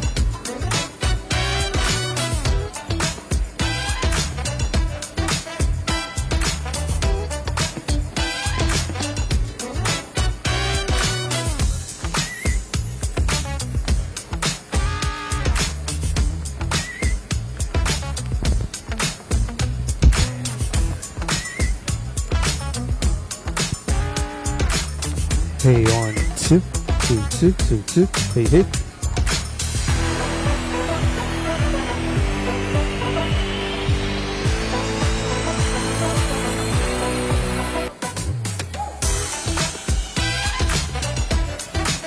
Test one.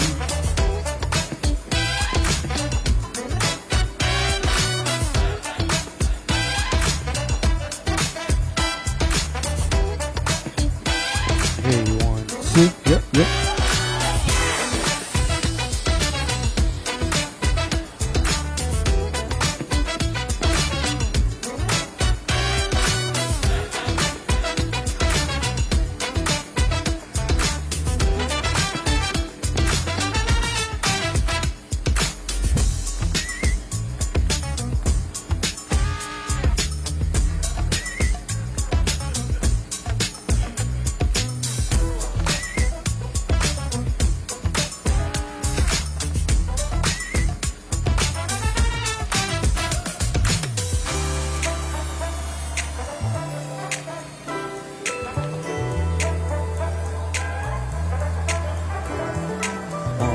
Two. Hey, hey, hey, hey.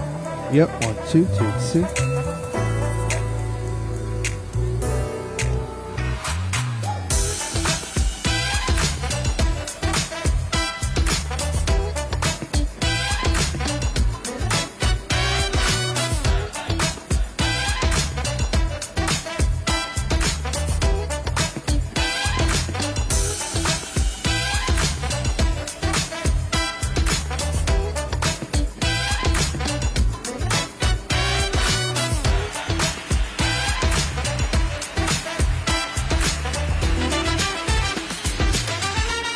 Ladies and gentlemen, we're welcoming you back to our second part of our panels for today for the Innovative Housing Showcase. We'll be beginning momentarily in about 5 minutes or less.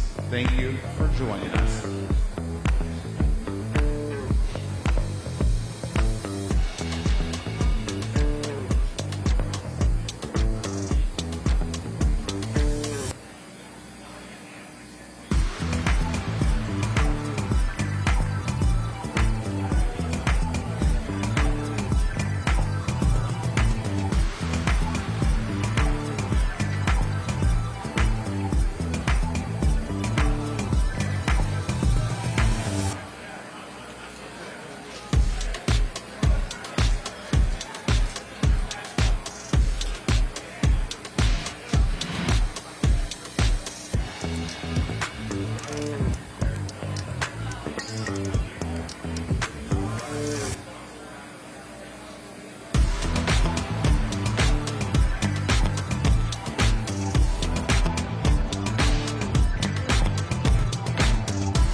Hey, 2, 2, 2.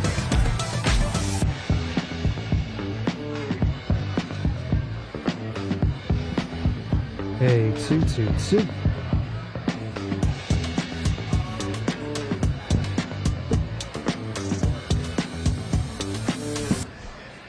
2. 2, 2. Hey, 2.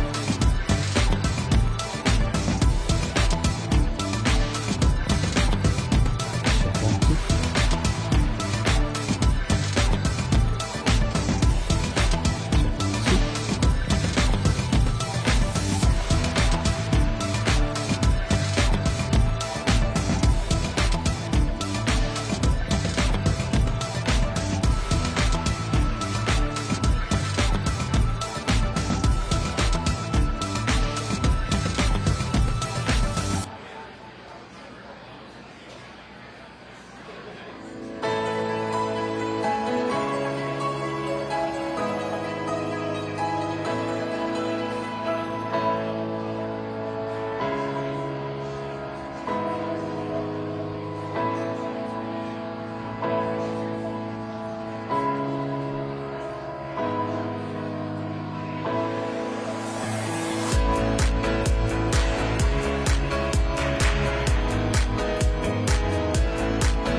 Ladies and gentlemen, thank you for joining us this afternoon as we get into our afternoon panel, starting with breaking down regulatory barriers, which will be moderated by Principal Deputy Assistant Secretary for PD&R, the host of the Innovative Housing Showcase, Mr. John Gibbs.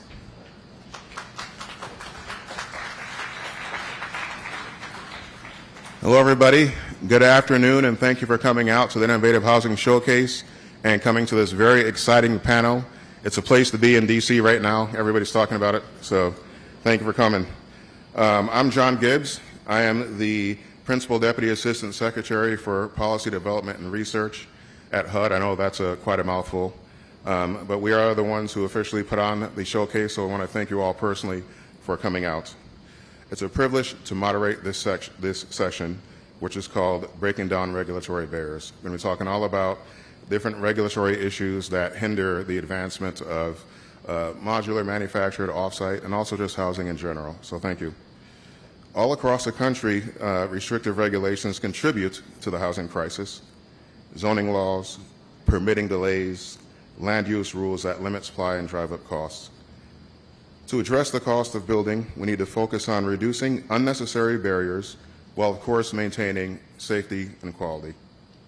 Some of these barriers are nearly universal, from restrictions on apartments and manufactured housing to limits on other types of entry-level homes. And we know the impact is significant.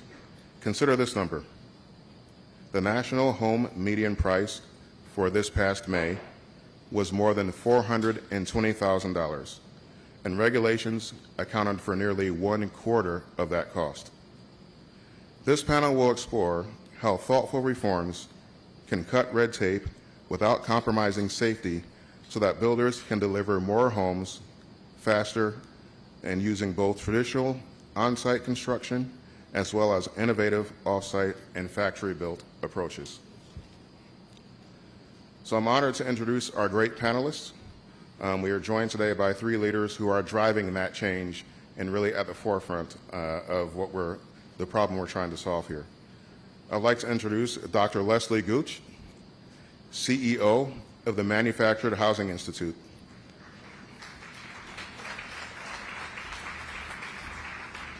Dr. Gooch, in that role, advocates for the role of manufactured housing in meeting housing needs nationwide. I would next like to introduce Ryan Kolker.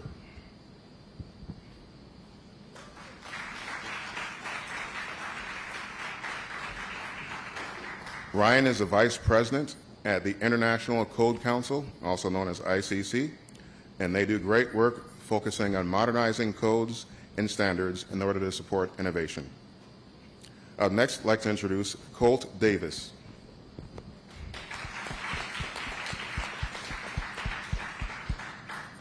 Colt is the COO of Clayton Home Building Group. Clayton is on the front lines of delivering attainable housing while navigating a complex regulatory landscape. Thank you all for joining us, both in person and in line, and thank you to the panelists for joining us. And let's go ahead and get started.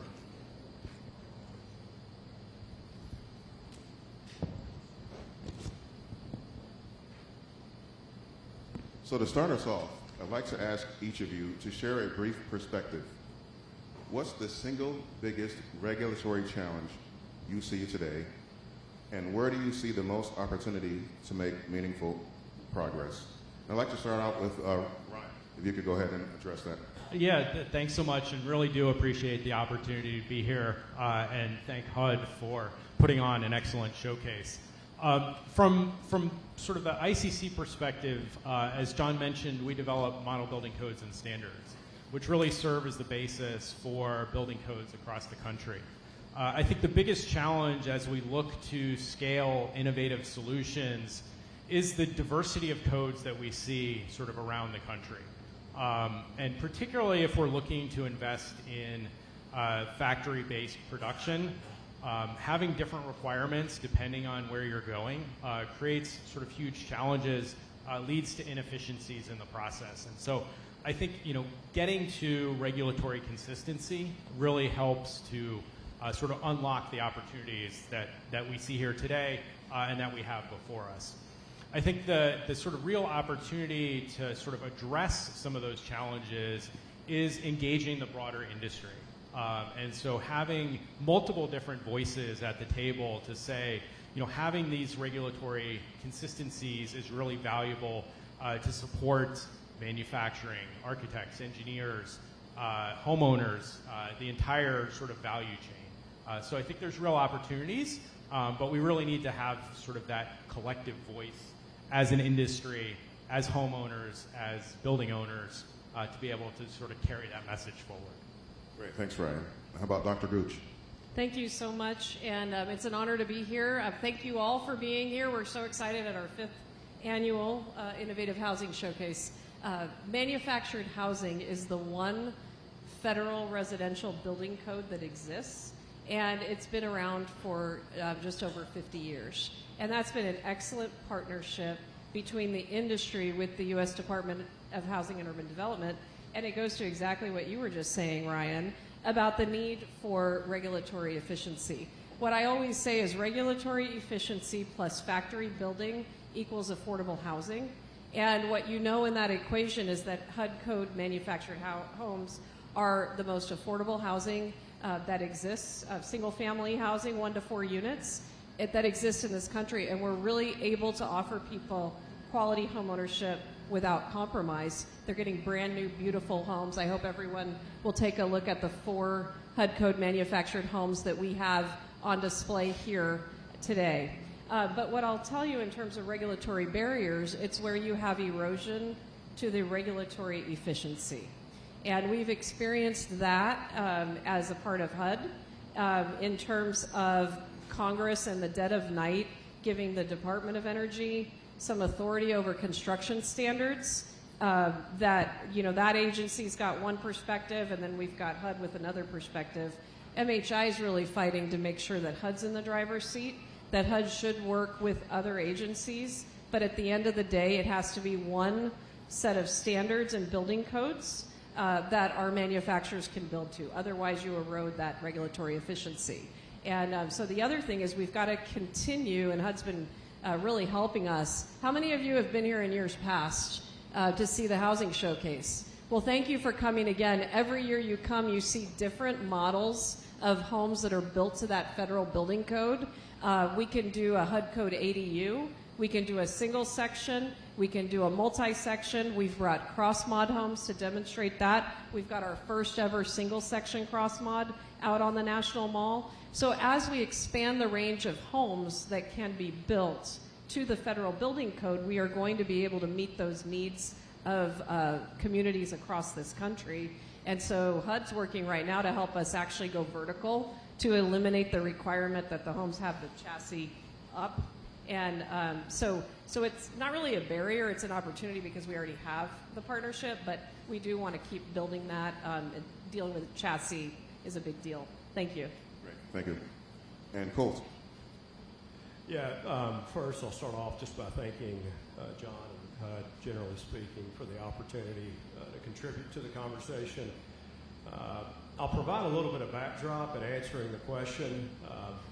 We're all familiar with the challenges that exist out there across the country today as it relates to affordability, whether it be rural, urban, suburban areas. Affordability is a real issue and challenge that we face out there. And so examples of that is we estimate that there's over 6 million homes that are needed in the marketplace to support demand. As you mentioned earlier, the median new home sale price at $460,000 has 75% of households simply priced out of the market. The average or the median age of a first-time home buyer today is 38 years old. And so what all those things are indicators that there's real pressure and need as it relates to affordable housing. It's a real challenge. So now specifically kind of going into the question, I view really at a more local level opportunities as it relates to zoning, land use policy as being one of the primary opportunities that we face, maybe even the entitlement process and what it means to get projects approved. But as it relates to the zoning and the land use types of opportunities, we're a builder of site-built homes, manufactured homes, modular houses, and we see that in all categories of homes that we build. And it seems the solutions that are best able to deliver affordability are the ones that are impacted as a result of these practices. And in too many cases, modern manufactured housing has been zoned out as a category in its entirety. And as Leslie was mentioning, in the manufactured housing industry, there is a broad spectrum of various product types out there to meet the needs, just as there is in the site-built industry. And it's not uncommon for a local municipality to articulate preferences as it relates to the aesthetics of a site-built home and why we face zoning which precludes an entire category of housing, one that has a very broad range of product types, is a real opportunity, and addressing that truly frees up the industry to respond to and meet this nation's affordable housing solutions with high-quality, well-designed homes. So a real opportunity there. Great. Thank you, Cole. So I'd like to ask each of you just a few questions, and I'd like to start with Ryan here. Ryan, we know that building codes are essential for safety and quality, but they also need to keep pace with innovation. How is ICC working to modernize codes while supporting new construction methods like modular or 3D printing? Yeah, thanks, John. So ICC develops model building codes, which really serve as the basis for the building codes that are adopted across the country. And we update those codes on a 3-year cycle to do just that, to capture lessons learned from previous disasters, incorporate new technologies into the code, and we really use a consensus-based process. So anyone who is interested in contributing to the code process can. And so if folks have sort of new solutions, new technologies, certainly there's avenues to be able to feed that into the code development process.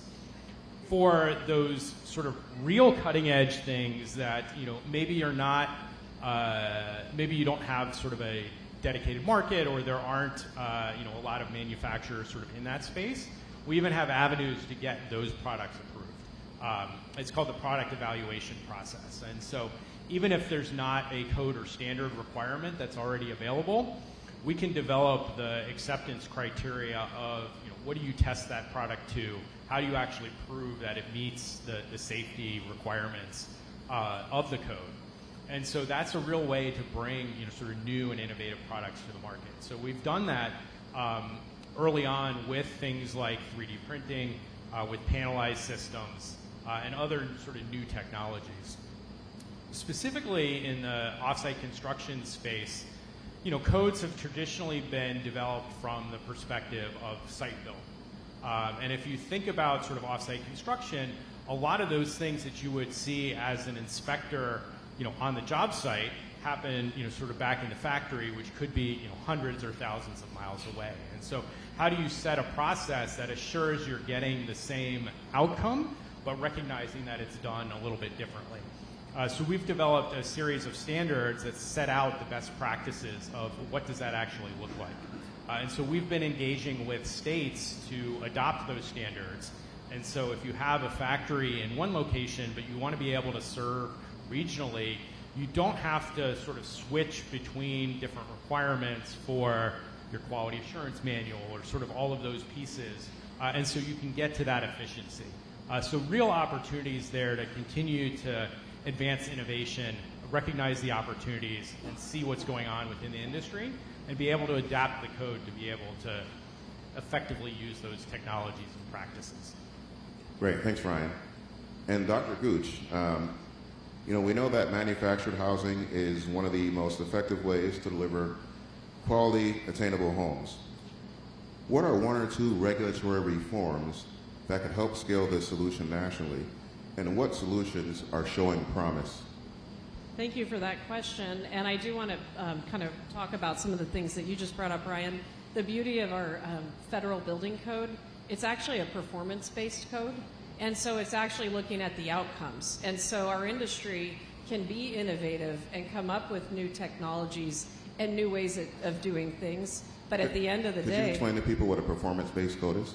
So performance-based, and Colt, you're probably better at this than me, but from the Federal Trade Association perspective, but a performance code is where it says this house has to perform, that if these are the construction elements, so for wind speed or thermal zone or just all of the different elements of construction, this house has to perform and meet this standard. But it doesn't say, we're not going to be prescriptive about here's how you actually have to build it to make it meet that standard.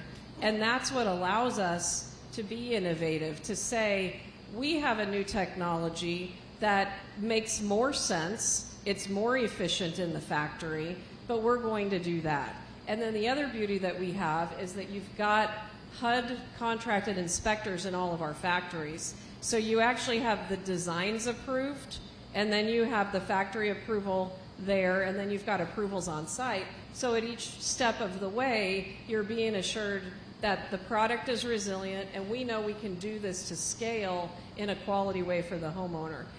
So what we have to do still is keep the code up to date, because what the code doesn't do, it is performance-based, but what it doesn't say, until we encourage it to say that, is that you can do 2 to 4 units. And so we actually needed to deal with the firewall performance kind of requirements within the code in order to allow for us to build those 2 to 4 units.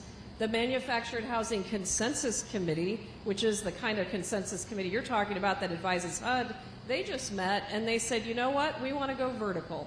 We think that we should do 2 to 4 units, but let's go up. Let's have more than one story.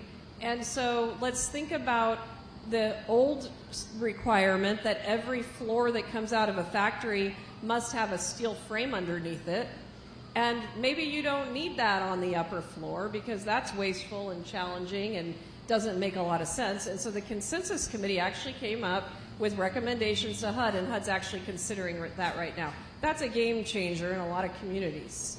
There are some legislative changes that need to be made. We believe that we can produce more elevations to this performance-based code if the optionality was there to produce a house without the steel chassis underneath. Because then, you know, the stigma when it comes to zoning really is all about these houses kind of look a certain way. And you could do different things with the elevation, and I think our industry's done a great job with that, but we can do even more if we have that optionality. But of course, the regulators are going to have to keep up with that. And I know Colt, you can talk more about the wonderful ideas and things we could do. But on the regulatory side, I do also want to emphasize it is absolutely necessary to overcome multiple regulators because that takes away efficiency. And so that's where HUD has to remain in the driver's seat, overseeing our construction code just as they have for 50 years. And other agencies could have great ideas, but it has to go through the HUD process. So that's something that's really important, or we will lose that efficiency that we have found. Great. And Colt, I don't know if you had anything you wanted to add to that. Yeah, I think Leslie's referring to chassis removal, which is actually currently in the Road to Housing Act. And that'd be an example where you met with a lot of people here over the last couple of days and getting a question consistently around how can government work hand in hand with organizations like ours to drive innovation in the industry, to drive innovation in housing.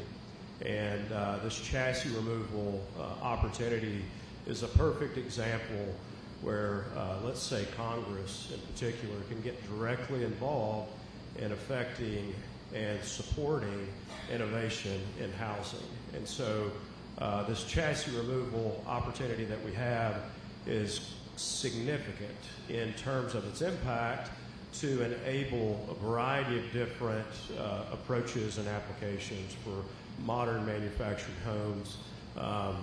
So if you're going and you're setting a home on a traditional masonry foundation, the chassis obviously is very handy in transporting the home from the building facility to the job site. Once it gets to the job site, if it's set on a masonry foundation, that chassis is really unnecessary, and that's anywhere from $5,000 to $10,000 worth of cost that the homeowner is bearing as a result of that requirement. As I mentioned, the ability to go vertical is a really, really important attribute of any housing solution out there. Land cost is a serious contributor to a lot of the escalation that we're seeing in home prices. So by removing that chassis, we can crane a second-story box on top of that first story and very efficiently deliver two-story product, which lends itself better to more high-density types of scenarios, which is really important from an affordability standpoint. Thanks, Colt. And could you tell us about the Clayton home that's on display here in the National Mall? Yeah, so we're very excited. I'll talk first about cross-mod homes, and that is a specific product type that sits within the manufactured housing industry. It's built to a specific set of standards and specifications. The most intuitive way to think about those standards and specifications is to what you would see or experience if you're walking a $250,000 to $350,000 site-built home. Not a lot of those being built, but if you walk that product, that is an intuitive example of what you would expect to see in terms of the standards and specifications for the cross-mod product type. That product type is also supported by Fannie Mae and Freddie Mac with traditional site-built lending. So that total package is a very powerful mechanism for driving affordability. Now, this house here in particular is the nation's first single-section cross-mod home, which is a pretty significant enhancement to that program. I want to thank and express gratitude to FHFA as well as Fannie, Freddie, for their support and leadership in enabling this new single-section cross-mod product type that you'll see out there. I think that's a testament to those entities, those organizations, their commitment to driving affordability. It's a great example of a partnership in driving affordability. So please do get out there and walk the home. It is a beautiful home. It's 990 square feet, 2-bedroom, 2-bath, and garage, front porch, etc. It's built to our e-built standard. which is an energy efficiency standard. It's packed full of insulation and great windows. And in the Baltimore, Maryland area, we did the calcs. That home's monthly utility cost would be around $100, which is just another element of driving affordability. So please do get out there, take a look at the home. And as you're looking at it, keep in mind that opportunity we have to go vertical with that product type. If you walk into the home, there's a flex space with a drafting table and some renderings of what that home would look like in a two-story type of application. So, Great, thanks, Colt. I'd like to open up this question to all of you. How can policymakers and industry collaborate more effectively to align on the standards and performance outcomes so that innovation can scale more quickly? Well, I would say that the partnership with HUD is the example, and what we need to do is expand the range of houses that can be built to that federal building code. A lot of what we're talking about, HUD has direct leadership over because of this 50-year partnership with HUD. And I think it's worked well. We know that having a federal building code makes it more efficient. You can transport across state lines, homes built to the standards of wherever that house is going to be sited. HUD can also take a leadership role when it comes to making sure that localities understand that these houses are built with the federal seal of approval and that they should not be treated differently than houses built to other codes. That has been a real challenge for us over time. And when you drive around and you look at what an entry-level home buyer is able to purchase as a home ownership opportunity for them today, and you look at the age of that home, and then you consider what code it was built to. Oftentimes it wasn't built to a code because it's so old. And then you compare it to the beautiful homes that we're building today to a federal building code, and the price point comparison, what you see is that we can bring the American dream back for people in the houses that are quality, that they would want to live in today. That means that HUD also has a role in making sure that our financing programs that the federal government supports those homes that are built to its code, the HUD code. And so we're excited about Fannie Mae and Freddie Mac leaning in on the single section cross mod. We would encourage that HUD, because that helps us with zoning, right? When the financing is endorsed, then the local zoning official can't say, well, oh, there must be something wrong with this because we've got a loan level price adjustment or we've got this. So we would like to see more HUD code homes brought under the umbrella of the programs Fannie Mae, Freddie Mac, and FHA are supporting as well. So HUD has a real leadership role in all of these areas, but you have the map. The one thing that I will tell you that was so important is that HUD lean into HUD code manufactured homes to make sure that that code stays up to date.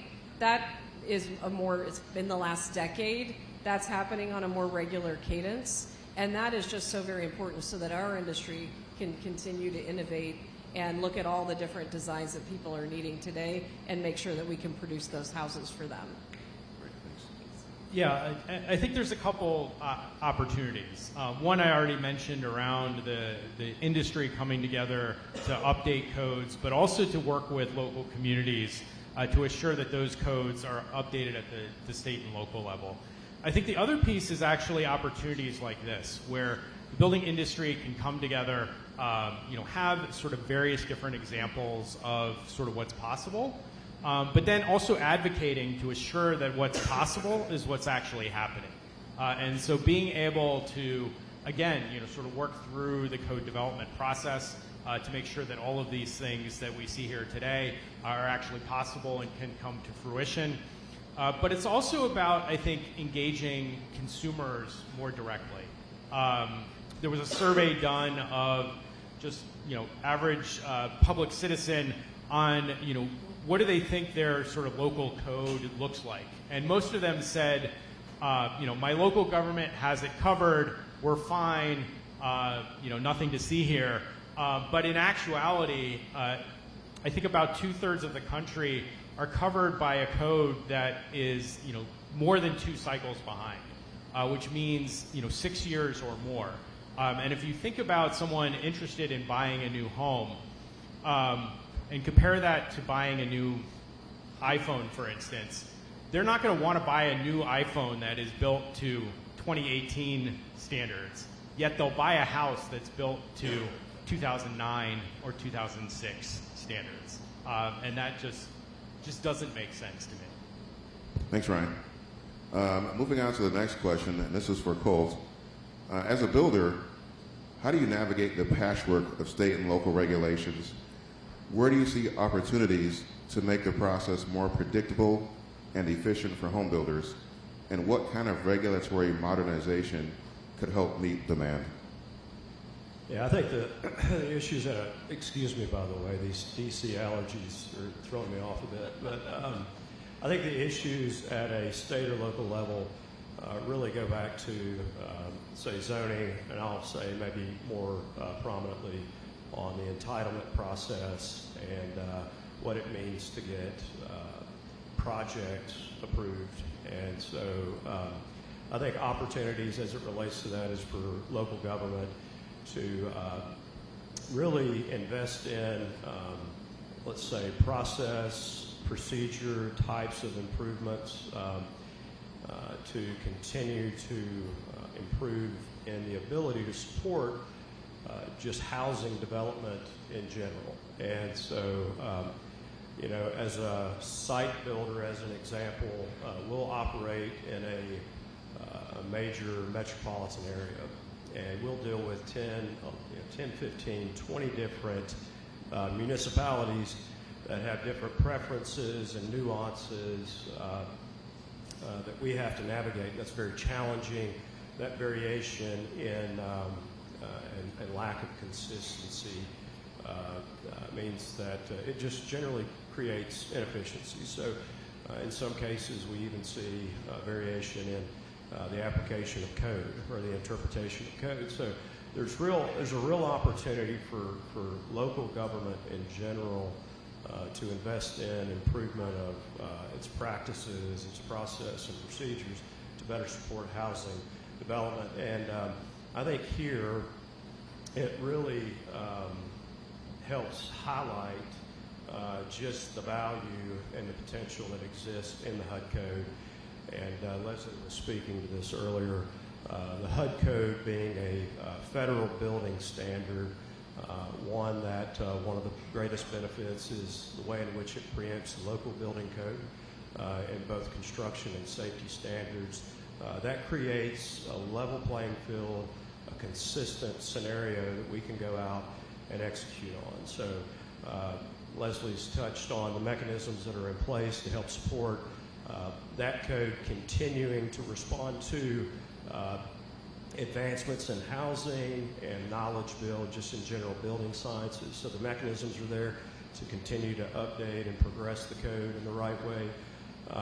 You have third-party inspectors inside of these home building facilities all across the country that are overseeing and monitoring the standards, the application of the standards.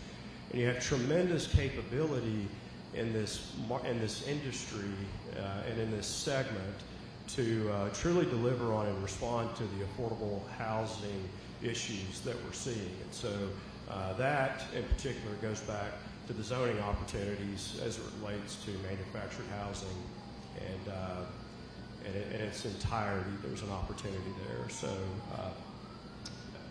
Great, thanks, Colt. And kind of following up on that question, but also more broadly, and this is for everyone, what examples have you seen where public and private partnerships help to cut through regulatory red tape and deliver more housing? I can certainly start with a really great example out of Minneapolis. The Minneapolis Housing Authority identified sort of lots throughout the city where there were opportunities for infill. And rather than sort of trying to do sort of one-offs in each of those different neighborhoods, they actually identified a modular solution that could be replicable for all of those different lots. And all you would really need to do is sort of change the facade to match with sort of the neighborhood character. And so being able to then have sort of that pre-approved, preset design, with modular manufacturers that were able to deliver that, that meant, much smoother process on moving forward. Through the Housing Authority, also being able to line up financing for those projects. But then also thinking about sort of the impact on the neighborhood as well. And being able to deliver those houses quickly without what you would see on a typical job site of, sort of months of folks sort of trekking onto the site, not disturbing that existing neighborhood, but being able to sort of activate quickly, address affordable housing issues within that community, and really get the scale that they needed through a modular solution. Well, I just want to say, when you talk about an excellent public-private partnership, it's the HUD code. And if you look at a lot of the affordable housing policies that HUD has undertaken over time, a lot of that really looks past the private sector and focuses on nonprofit entities or other entities. And what I think we really need to celebrate here is what happens when we have this partnership between HUD and our industry to come together to produce homes at price points that are within reach of today's incomes. So without that government subsidy that has become such a traditional element of any conversation around affordability. We want to be the game changer. Right now we're at 10% of all new single-family home starts. We think we can be a lot more than that. And really it's this partnership. There's examples across the country of where HUD code manufactured homes, whether you're talking about the cross-mod home or if you're talking about a land lease community. We've got UMH Properties here with 3 homes on display that will go into these beautiful land lease communities that offer the home ownership option to someone who might not have the income to own the land and the house, or they might just really want that community feel. And so through the private sector working with HUD, what we've seen is that's been an excellent way to get this housing out across the country in different applications without continually having to go back to Congress and ask for more and more and more subsidy. So, yeah, I think the recent example of single section cross mods is a really good one. In this case, you have Freddie, Fannie, FHA, FHFA, regulatory, you have Congress, you have legislative support and encouragement of the program, advocacy, all of those various participants coming together to create something that's going to have an incredible impact on the industry.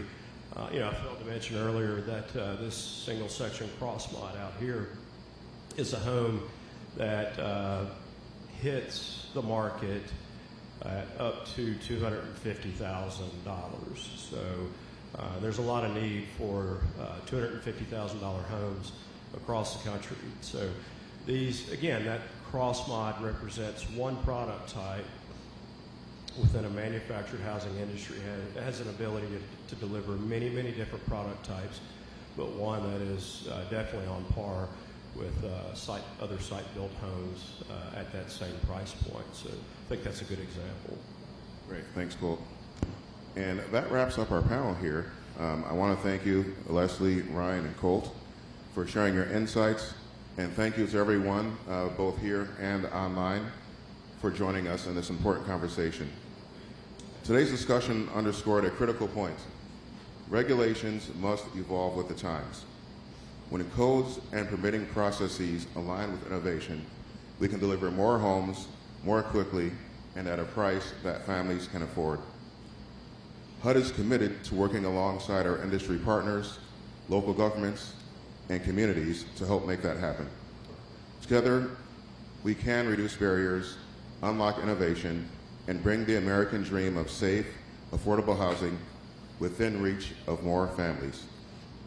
Please enjoy the rest of the showcase and take the time to see all the demonstrations of innovative housing solutions in action. Thank you.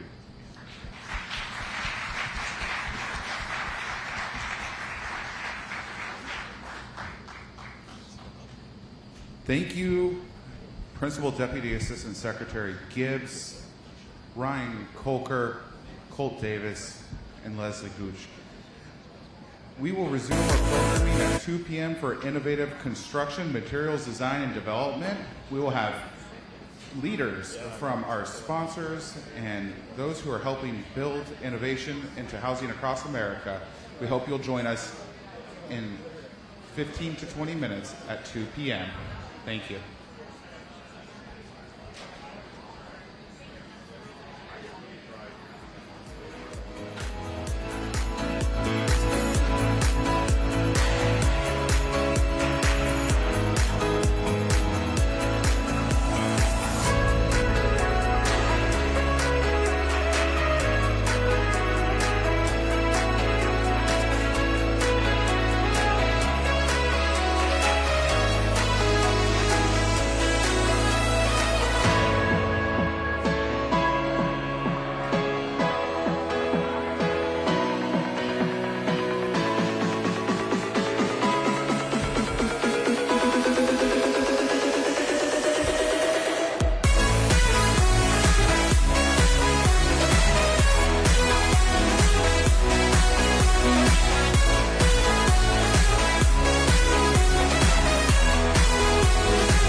gentlemen, we will be starting in 2 minutes for our next panel, Innovative Construction, Materials, Design, and Development. 2 minutes.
Ladies and gentlemen, thank you for coming to the Innovative Construction Materials, Designs, and Development panel. First, we'd like to introduce Deputy Secretary Andrew Hughes to the stage.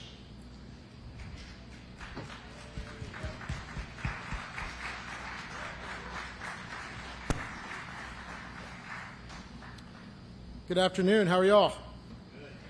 Good deal. Well, thank y'all for coming. I'm Andrew Hughes, and it's a privilege to open this session, Innovative Construction, Materials, Design, and Development. We are living through a period of remarkable change in the housing industry. With the advent of technologies like robotics and 3D printing, there are more ways than ever to build homes faster, more efficiently, and at a lower cost. It's an exciting time not just to talk about innovation, but to put these ideas to work in communities across the country. The construction industry is being reshaped on multiple fronts. Modular and off-site production are streamlining how homes are built. 3D printing is opening doors to entirely new approaches in design and fabrication. And component-based systems are improving the speed and precision of construction. For decades, housing relied on that got really loud, sorry. On a handful of traditional materials: concrete, steel, and wood. Reliable but heavy, costly, and labor-intensive. The need for more housing has spurred breakthroughs in both methods and materials, from recycled plastics and lightweight mass timber to even container-based concepts and other emerging alternatives. These advances aren't just changing what we build, they're transforming how we design, plan, and develop communities. At HUD, we're supporting these advancements through initiatives like the Innovative Housing Showcase, because we know innovation is essential to expanding access to the American dream of home ownership. This panel will explore how these shifts in materials, design, and development are creating new possibilities for housing. And just as important, we'll talk about what this innovation means for families and how it can help lower costs, scale production, and bring the American dream of home ownership within reach for more people. Today, we are fortunate to be joined by 4 leaders who are driving this transformation.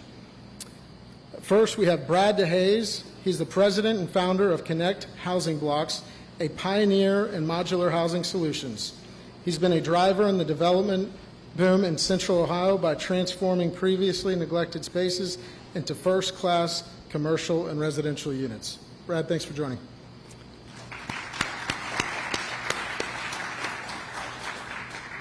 Next, we have Gene Edelman, CEO and co-founder of Azure Printed Homes, bringing 3D printing technology to residential construction.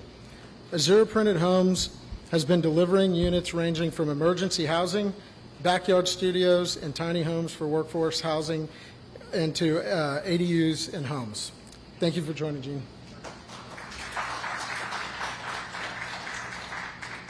Next, we have Jess Luce. He's the executive director of the Structural Building Components Association, leading the charge in component-driven construction.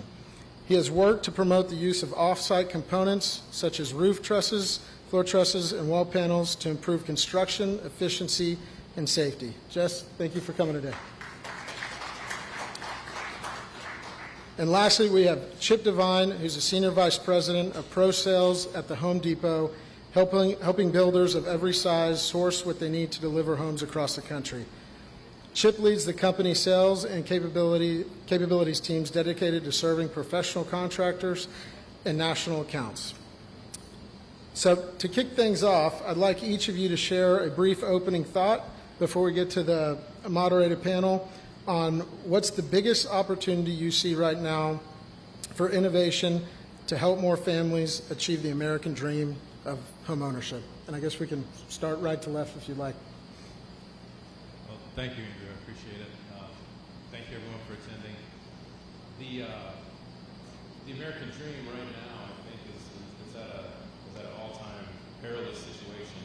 But I'm really thankful that we have all levels of government all starting to take into consideration of how can they help with the housing issues so we can increase the supply.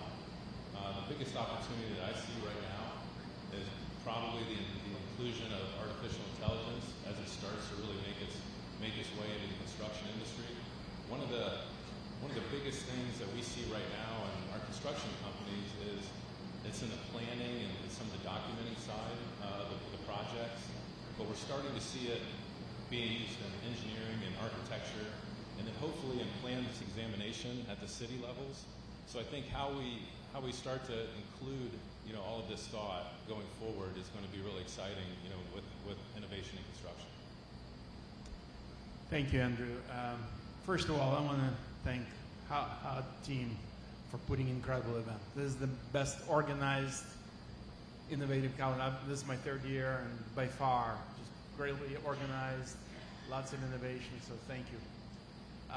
And for all of you attending, and I know many people joining online, we cannot expect to really make a difference in terms of deliver housing that people can afford if we do things the old way, right?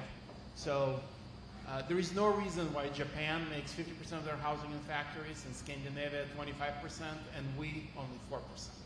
So we got to change that. You know, the old ways of just using lumber on the side and bring all the contractors out there. Look, in the last 100 years, the auto industry went from a horse and a buggy, and construction industry does it exactly the same way we've been doing it before. So I really believe that bringing construction to factories, building plans that can be pre-approved.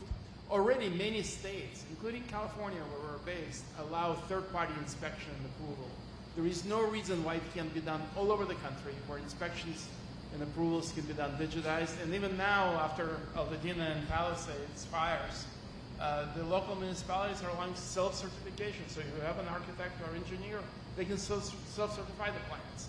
That is the way how to accelerate it. So this is an exciting time. We really got to put American innovation to work and make a difference once and for all. Yeah, well, thank you again to everybody at HUD and for putting on the Innovative Housing Showcase once again. I think this is our 4th year participating, and if you get a chance, if I miss later on, go down and see our big greenhouse at the end of the mall there. It's really showing the processes and how taking the products that are available and using the combination adapted with an additional process can really help drive in a scalable solution all across the country to where we can really make the affordability and the availability issue one of those that we can really challenge. And what I like about IHS and the showcase here is it gives us an opportunity to come together, share ideas, and really what we're talking about is an all-of-the-above solution. There isn't one prevailing idea that's going to take hold and be the end-all, be-all. It's everybody working together through experiences like this and sharing their ideas and working together to where we can all tackle these problems that we're facing throughout our country. Yeah, thanks for having us here today. Couldn't agree more.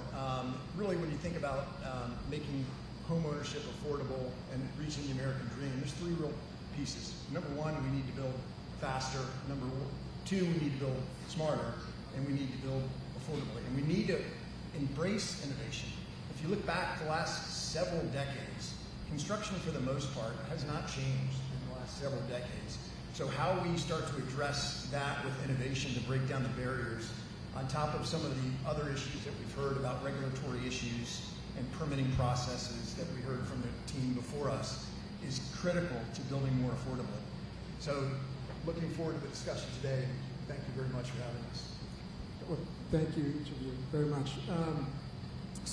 Brad, first question to you.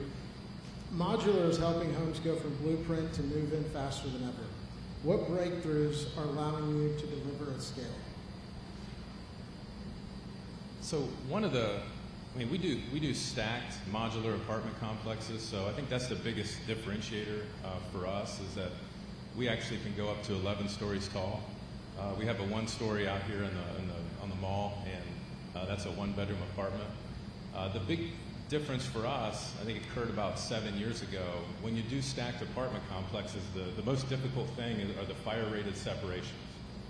How are we going to separate one demised dwelling from another and get code to sign off on it? And what we've seen now is that there's assemblies available that have just come out that allowed us to be able to span our separation between 2 units. So that way, we can, when we stack them, all of the plumbing, all of the electric, everything that is in the floor of one unit or in the ceiling of another is actually part of one assembly. So we don't need code to be standing there with their inspectors putting their eyes on it as it's being stacked. We can do third-party inspections, and we can actually do the inspections in the factory. The other thing is, as far as technology for us as a breakthrough, is the integration of software and machinery. So 5 years ago, if I was going to build a steel building, which we're a builder. I mean, I've had a construction company for 25 years, and we do commercial construction. Typically, we would do an order of like steel studs, and they would come in and they'd be cut to length.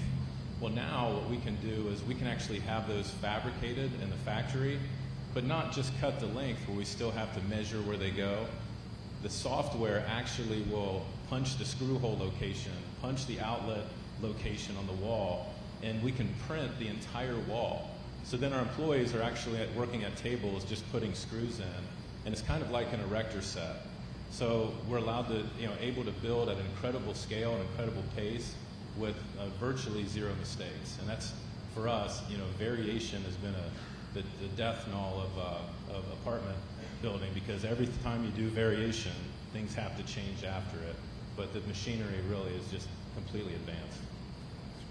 Gene, bringing you in here, Zero Printed Homes is pioneering 3D printing with fiberglass and recycled polymers.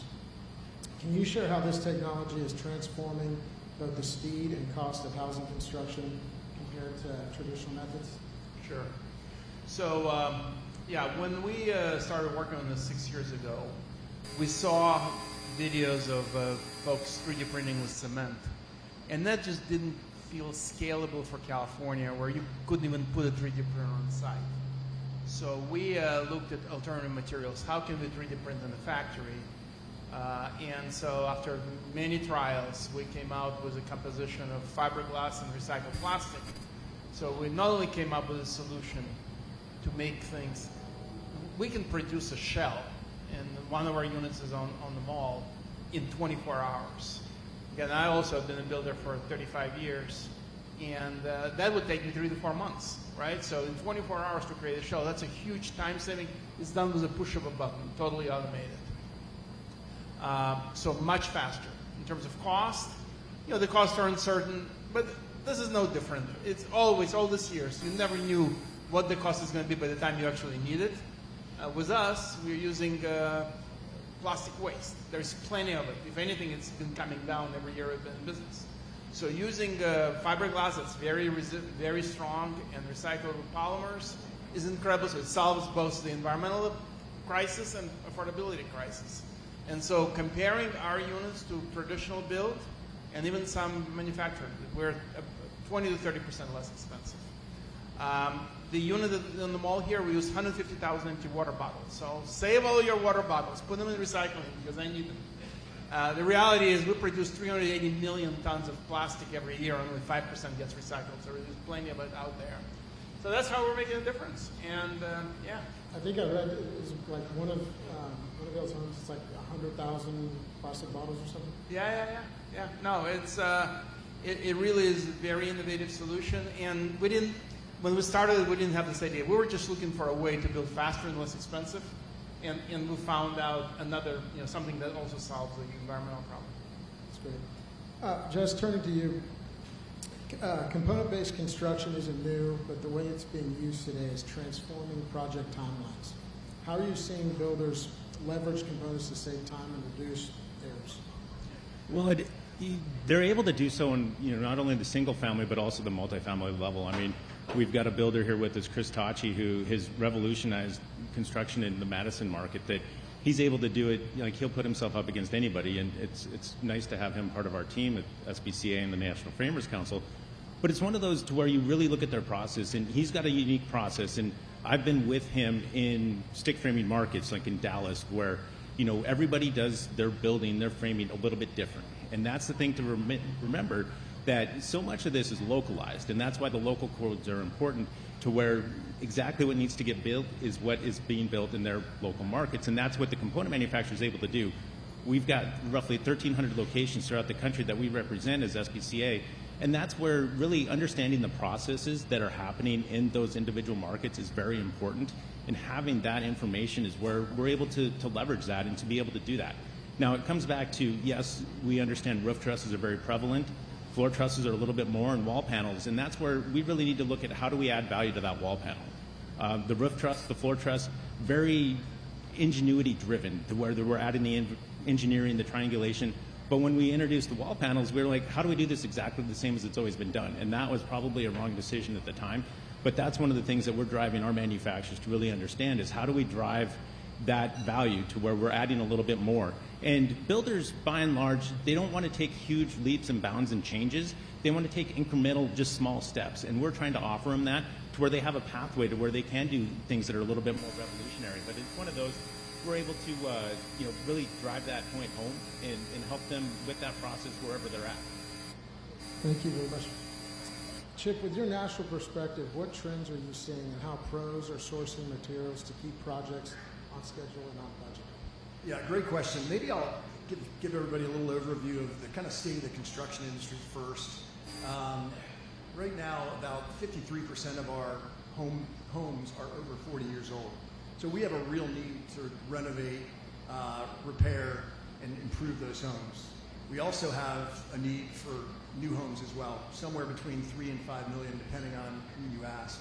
So as you look at, since 2009 to 2025, there was about 20.5 million households created that are eligible to buy homes, and we only built about 18.5. So as you start to think about the traditional way we build, we have to continue to innovate, as I made the comment before. But there's challenges that we have for all of our builders and contractors, regulatory issues. To speed up the construction process is a big issue for them. Somewhere between 20 and 40% is tied up in fees, permit fees, zoning fees, etc. And then as you think about the biggest gap that our contractors have today to really help them is skilled labor. There's about a 400,000 worker shortfall of skilled labor. So we're investing in what we call our Path to Pro to try to link our respective workers with professional contractors. And we've spent about $50 million in doing this. So as you look forward, we've got to be able to make business better for our pros. We're also in the process of building, most of you know us as a 2,000 store footprint, a retailer. About half of Home Depot's business is actually from the professional contractor. But as Brad said, he knows us for kind of a smash and grab.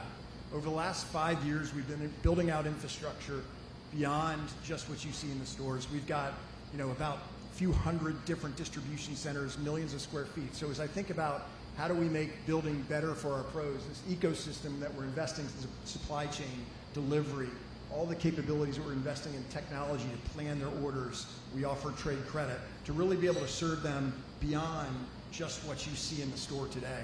So it's really exciting because we feel we can influence the contractors and make their jobs more efficient and ultimately drive to a lower cost and be that one-stop shop supplier for them for all their needs. Good, thank you very much. It was nice hearing that I used to do outside plumbing wholesale supplies at a competitor that you worked at, so which is obviously we got bought out. So, but anyway, the world is small in construction. Yes, sir. Good to talk shop back there. Brad, coming back to you, could you explain the advantages that modular apartment construction can bring to public-private partnerships due to its speed of construction, impacts to the community, and benefits to the economic mobility? So I appreciate Chip bringing up the gap in skilled trades, and we could talk about that for an hour. I mean, I think that's the largest issue we have in the construction industry right now is that gap. But I'm gonna put my developer hat on real quick because speed to market for us is a huge game changer. So, when we go to develop, a project, our typical apartment projects are $20 to $30 million. So we have something called carrying costs that can easily be $1 to $2 million that we have to bring in additional dollars and reserve money for as a developer. So that way then, we can make the project financially viable. The bank still needs paid. Our investors need paid during that period when we're not bringing in rental income. So if you think about, our project with Connect Housing Blocks, we developed a factory out of frustration, and it was because of the skilled trades gap.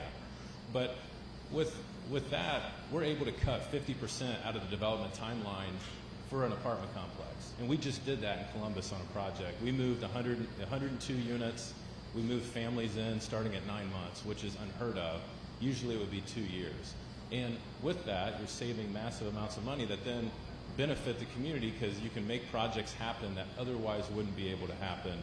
And then that's really the time to market component. The community component is, as a developer, I mean, we're typically a villain when we come in, just because, people say they want housing, but they don't want development.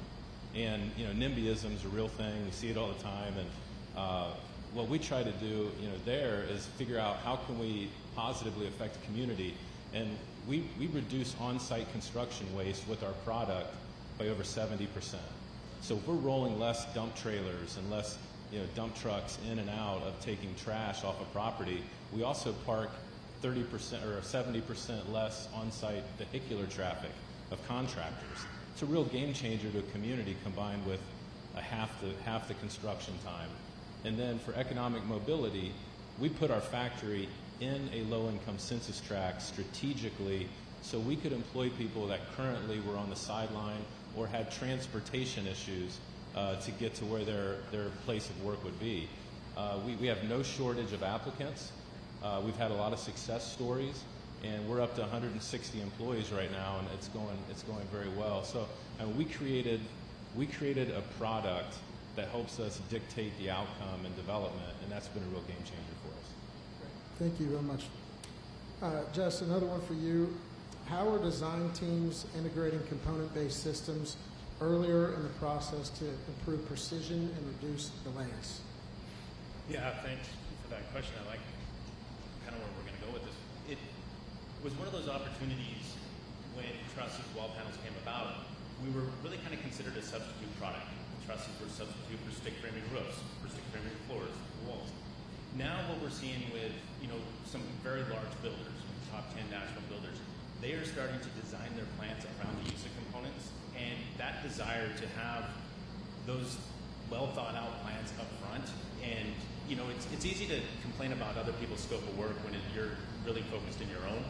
But what we're trying to do is create those feedback loops to where the people that are making the designs, if they can help things be a little bit easier downstream, that's what we're trying to do at SBCA. But as far as the designs focused around the components, it makes for a much easier buildable product at the end of it, to where everybody has thought through each of those processes and how did they think component first, to where it goes up that much more efficiently for the job site, eliminating not only the material waste but the time waste. And how can you get to the heads and beds that much quicker is one of those opportunities that components really provide, and we're able to do that, with large builders as well as small.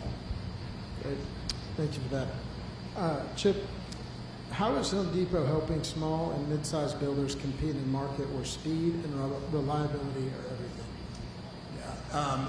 Again, as you take a step back and you look at what goes on in a typical construction process, a builder's going to have anywhere between 10 and 20 trades that they're going to deal with to build that house. So as we think about the multiple product categories that Home Depot has access to that we've been building over the last 45 years, we have a real opportunity to make it very easy for our contractors to build their project. So we're, again, as I mentioned before, we're building out an ecosystem where we can be that one solution for that pro by building the additional capabilities that we have, whether that's local deliveries, whether it's an order management system that we've been building over the last 2 years, to make that job much simpler, less point of contacts. Every time a pro has to call a different supplier, it's another point of contact. The goal in building and construction is speed. So when you can deliver that job on time and complete, that's how the builder is going to make money. So we look at this as their opportunity to enhance the way our pros do business, to make their projects better. That, we believe, is the biggest benefit as we continue to innovate.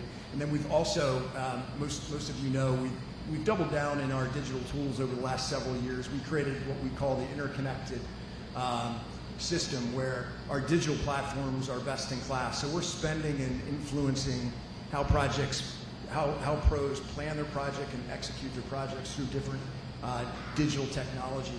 And so that's going to be a big part of how they drive costs out as well. Lowering the overall total construction costs is the goal, and that's how we try to make our pros' projects better. Thank you. Gene, your company has projects ranging from ADUs to transitional housing for fire victims and the homeless. How do you adapt your technology to meet such diverse housing needs? Yeah, well, the beauty of 3D printing is it's very flexible. Even if you were to take a look at our unit here, you couldn't create it with a 2x4. We can do curves, we can do interesting designs, and we really can customize. So, yeah, we're passionate about finding housing for the homeless, and so we need to have more federal and more states accept that interim housing is a real solution. LA and San Francisco spend close to $1 million to build a single unit for the homeless. That doesn't make sense. We can provide our units at $50,000 and then have more money for actually services they need. ADUs, again, now 8 states and many states and several municipalities have that right.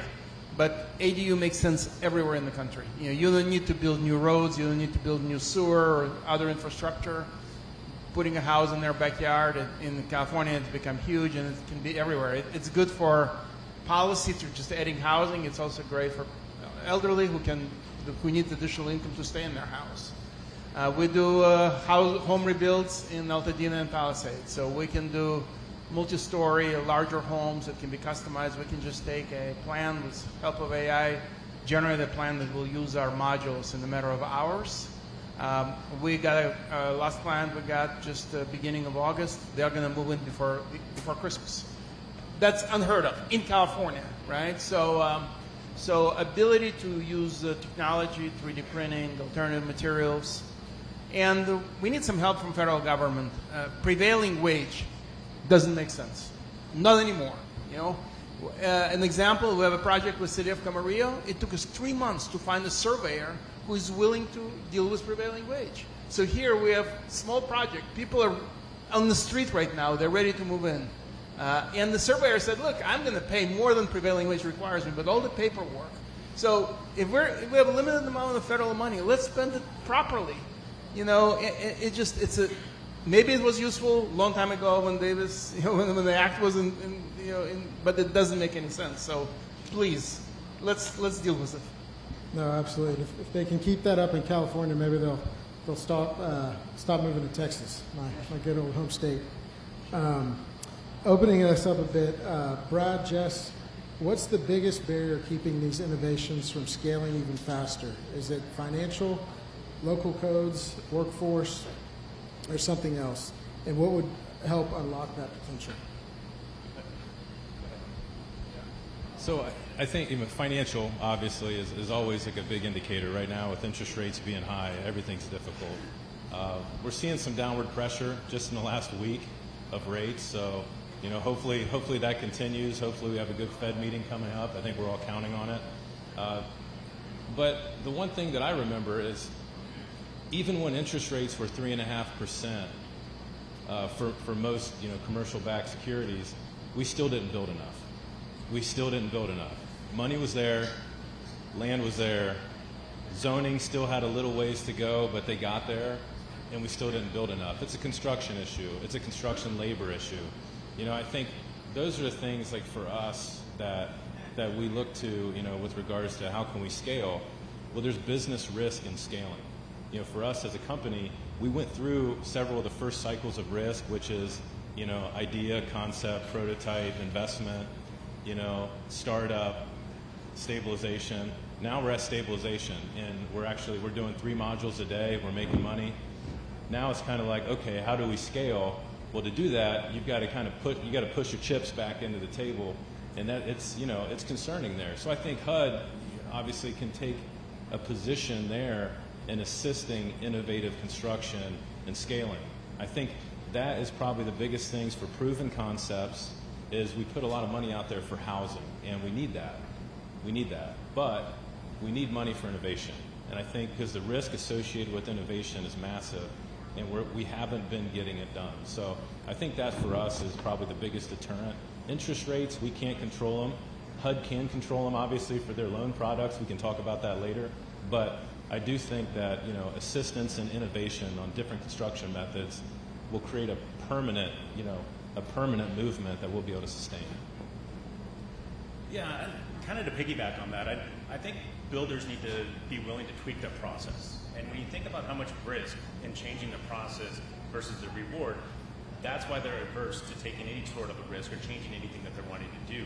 If they could be incentivized, and ideally they'd be incentivized through competition, but some other method to incentivize them to try these new things and to start making those changes. And I talk about a kind of a continuum from the most, stick frame to fully modular. Let's get them somewhere to where they're at least moving along the direction to where they're utilizing some of these new technologies that are out there. Now, some are going to fall off in certain areas on whether or not they continue on, beyond wherever they're at. They'll find their comfort level. But it's one of those to where you look at builders and you ask them to change, and the first question is why? And if you don't have a great answer, great value proposition, but you think about it, and I think if it's 10 to 20, different subs that they're going to deal with on their projects, that's a lot of moving parts to try to have any sort of disruption. They are really trying to just minimize their risk and get through it. So when we need to, see some changes, we need to incentivize them to have a little bit more of take a chance on certain products or processes and move along that line. It's not going to happen overnight, but I think if we get them in a mindset to where, okay, I did this year, I can do a little bit more next year, and hopefully, ideally it would be snap of the finger, everything's changed, but it's not going to be that way. We need to have a long-term approach and really work with the builders to where we can bring them along to where they, 10 years from now have done a lot of different things to where they're adopting the processes and, products that we're seeing up and down the mall here. Great. Thank you.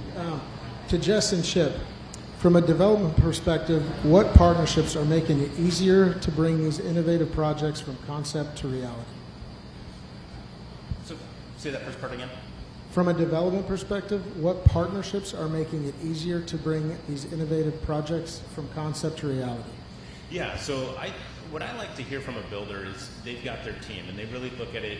I've got this analogy that I'd love to present, someday, of kind of the Ocean's 11 approach. Like everybody in that movie had a different skill set, but you required all of them to get the job done. Now, while it's not great to, rob a casino, it is one of those things that we can, try to drive more efficient housing. And through that, that should be where the loot is at the end of the, So really, it's having those feedback loops. It's creating those teams and working together all through, and not just being so worried about individual scopes of work, but really where you can put those together. And we see it with the component world. When the framing labor and the component piece are put together, that's when you start to see those wins, and that's where people really start to take off with their products. And that's where you see things like what we were able to do here on the mall. Thank you. To Brad and Chip, there we go. Public-private partnerships are critical here. From your perspective, what's the most effective way HUD and other agencies can support the industry in expanding access to the American dream?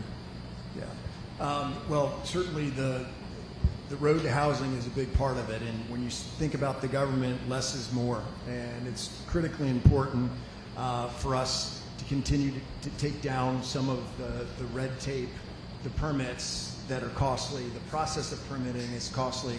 As I mentioned earlier, the amount of cost that adds in construction is enormous. So how does the government help us influence that? And then I'll go back to, again, how are we supporting the additional jobs that are needed in construction? Because I totally understand that innovation around printing, around modular, around manufacturing is critically important, but that's only still a small percentage of total construction.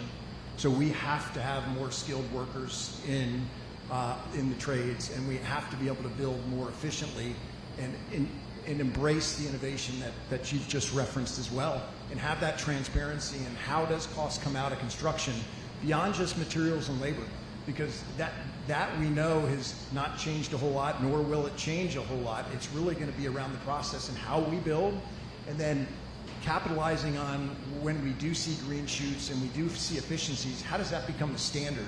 Because again, we're 30 years still building the same way we've always built, and we won't get any more efficiency over that over time unless we start to embrace innovation. Completely agree. To Gene, looking ahead, what role can federal government play in helping innovative companies like yours scale solutions that address the housing crisis? Sure. I think it was mentioned earlier, just pushing innovation so it can be easier adopted, accepted by HUD and adopted by other states.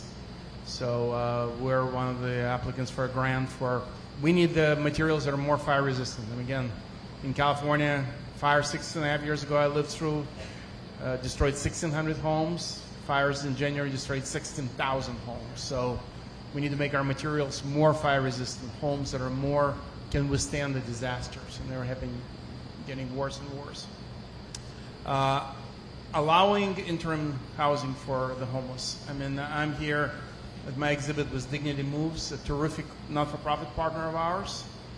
They're helping San Jose to eliminate unsheltered housing by providing housing for each person who is in the street, so that there is a solution. And then, of course, if they don't take it, then they have to deal some other way. But just interim housing is a solution to solve homelessness. and anything that HUD can do to change regulations to allow for that, because whenever HUD mandates permanent housing, that just by itself means a lot more money. Yeah, no, to my first secretary that I worked for, Dr. Carson, who is here today. Good to see you, sir. He's actually the secretary that started this showcase, so good to see you, sir. If we can give him a round of applause.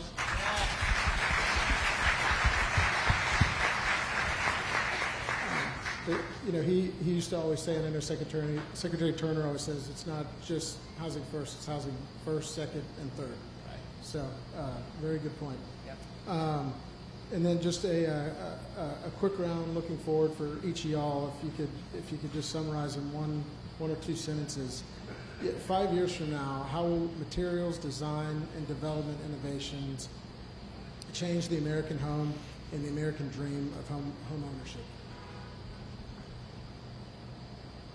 Well, I want to say welcome, former Secretary Carson. It's an honor. I don't know how you snuck in without us seeing you. It's like you just appeared out of nowhere. So I think construction innovation, for us at least, a goal is, the American dream when I was growing up was to own your own home. And I think that holds true for a lot of Americans.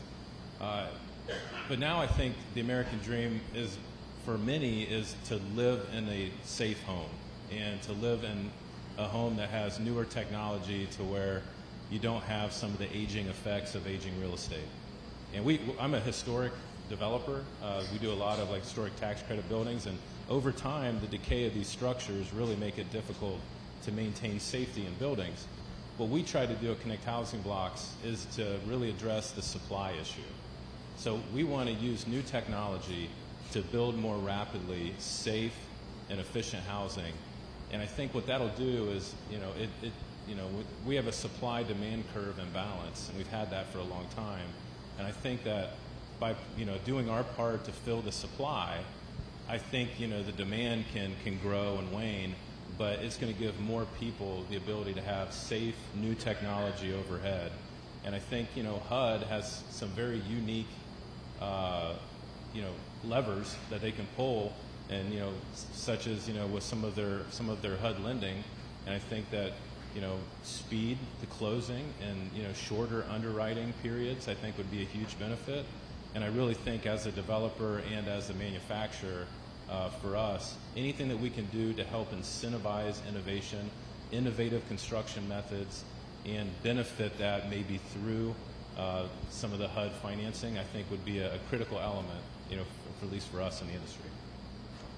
Yeah, so I came to this country from former Soviet Union, from Ukraine, and what my brother and I talked about as we were flying to JFK was, we're finally going to be able to afford a home, because at that time you couldn't buy anything in the Soviet Union, right? Well, literally both he and I bought our first homes 3 years after we came here. We came with zero money. We got our papers at the airport and no English. I still lack it sometimes, right? I have 3 grown kids, all successful college graduates, and one of them had to leave the country to afford to buy a home. That's unacceptable. We're going to lose our best and brightest because they're going to go somewhere else, and that is not America. So I think we need energy. We need the energy that we've seen on the mall for the last 5 days. Secretary Turner going into every home, talking to us personally, coming, promising to visit our factories. I think he was at yours, right? So we need energy to say, we're not just going to talk about it, we're going to make it happen. And again, in that respect, we just don't have a lot of time. Let's make this happen. Let's bring innovation. We're expanding nationwide with our factories. Our first one in LA, we're now working to double our capacity there. We have $40 million of pre-orders and don't have the capacity to do it. We're opening a factory in Colorado in about 4 or 5 months. We're planning factories in Midwest and in Northeast and overseas. So we can have American ingenuity. We're using all American products. So again, no reason to complain about products coming from overseas. We have plenty of it here. If we don't have enough labor, again, training people is long-term. Let's use more technology. So I just think, really, my message is let's have We've been able to deal with all crises in the past. We've dealt with other industry being in crisis, and every industry you can think of. We're in crisis, and it's not going to happen just the old-fashioned way. Let's get some speed and try new things. Yeah, well, unfortunately, 5 years isn't a long time. I mean, anybody that has children, that's a blink of an eye. The days are long, but the years are short. So 5 years, I don't know if there's going to be that much that's different, but I yet am very optimistic for the future, for our construction, just the future of housing, and specifically to component manufacturers. What excites me the most is what happens off-site, what happens in the factory. I think the AI-enabled humanoid robotics is going to revolutionize the component manufacturing space because it allows for people to scale in a way utilizing their existing infrastructure. So that's one of the things that really excites me, just knowing how quickly that technology is moving and the price point of which it's going to come in, and really be an opportunity to allow our component manufacturers to utilize their employees that much more differently, to put them where they need them and supplement them with the technology. So while things probably won't look that much different when they're done and in the field, I think what happens behind the scenes, what happens off-site, is really going to take off in the next few years. Yeah, and I'll close. I think Home Depot has a real opportunity to lean in over the next 5 years with innovation, and no different than how we helped create the DIY category, the do-it-yourself category. We have a real opportunity to lean in and really help the professional contractor. We're the largest material purchaser in the country of many of the goods that goes into residential housing construction, and we just need to finish out building out our ecosystem so we really can be a great partner to our pros, because we will drive cost and efficiency for them over time through different innovative tools, whether that's digital platforms or just being able to be that one-stop solution where they can consolidate spend and build a house quicker and on time. So looking forward to the future, and thanks again for having us on the panel. No, thank you very much. This is my first panel as Deputy Secretary, so hopefully I didn't look too nervous. But no, I had a lot of fun with each of you, Brad, Jess, Jean, Chip. Y'all been great. I'd encourage everyone here, if you haven't, go out on the National Mall, take a look at these places. A lot of good stuff's happening. And with that, we'll close this out. Thank y'all.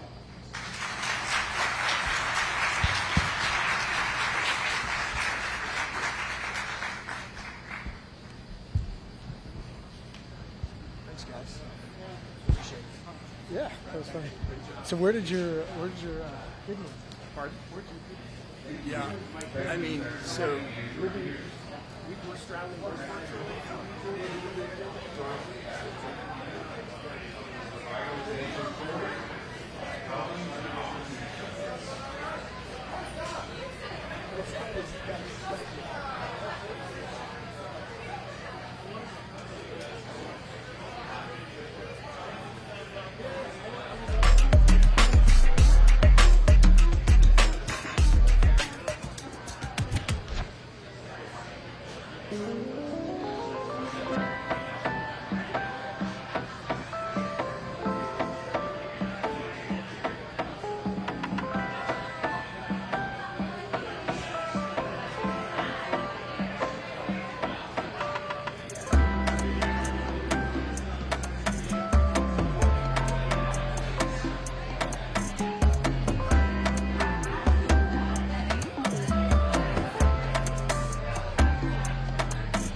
Turner and a special appearance by former Secretary Ben Carson.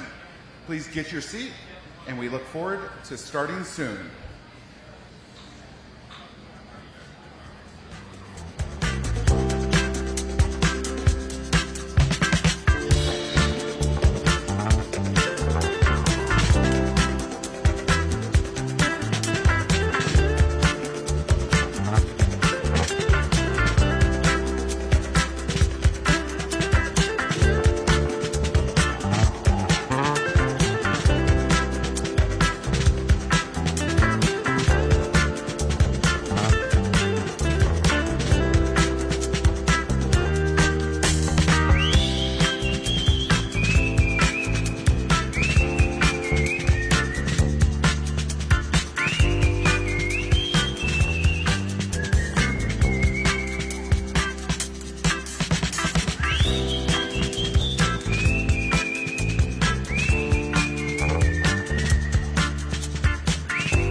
gentlemen, we will be starting momentarily. Thank you for your patience.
Ladies and gentlemen, thank you for joining us for our closing panel of today, a revitalization story, housing and opportunity zones.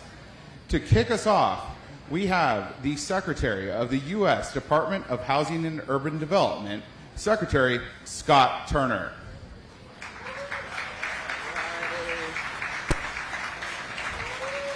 Well, thank you. Thank you, everyone. So glad to see you. Thank you for coming. Please be seated. Y'all are too kind.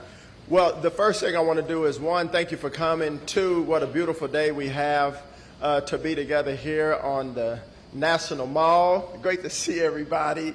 And y'all, we have a wonderful panel that's coming up. But first thing I want to do is introduce a special video from a special guest. So please watch the screens. Hello to everyone attending the Innovative Housing Showcase on our National Mall. Very exciting.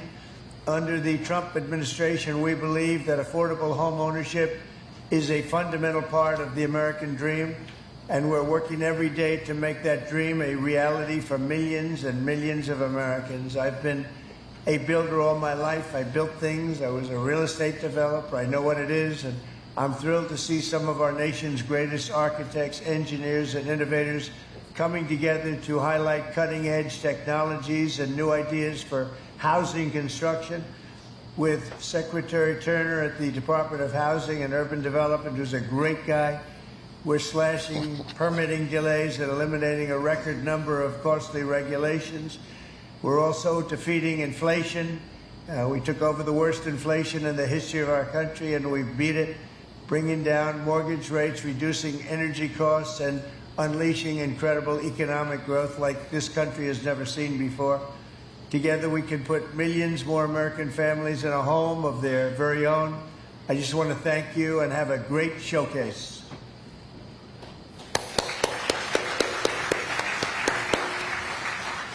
Well, thank you, Mr. President. Now, y'all, I have a wonderful privilege of bringing up my dear friend and just a great mentor to me and so many. He was the 17th Secretary of Housing and Urban Development. He was the leader of pediatric neurosurgery at Johns Hopkins for nearly almost 30 years. He's the chairman of ACI. He is the vice chairman of the Religious Liberty Commission, of which I have a privilege of serving on with him. And his name is Dr. Ben Carson, and he's going to come and address us now. So please welcome our dear friend and the 17th Secretary, Dr. Ben Carson.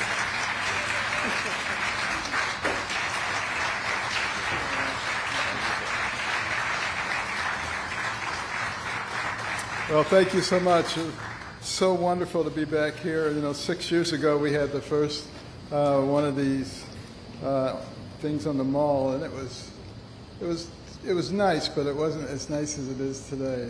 Seeing it come along, and I want to thank you all for being here. I want to thank Secretary Turner, who is doing a fabulous job. He did a wonderful job during the first Trump administration, along with. We call them Fonz, Alfonso Costa, and they were the ones who really energized the program. I had a chance to visit some of the exhibits here today, and it's really inspiring to see the ingenuity at work. One of the great things about our country is that we have a lot of people who know how to solve problems. One of the bad things is we have a lot of regulators who know how to get in the way. But when we merge those two things by having regulators who, instead of saying what you can't do, says what can we do to make sure you can do it, then I think we will really be in the right place. And I'm looking forward to that time. But I'm amazed at some of the things that have been dreamed up. And, not only for people who are just starting, people who are homeless, people who are elderly on fixed incomes, people who are victims of natural disasters. We have solutions for all of them right here today.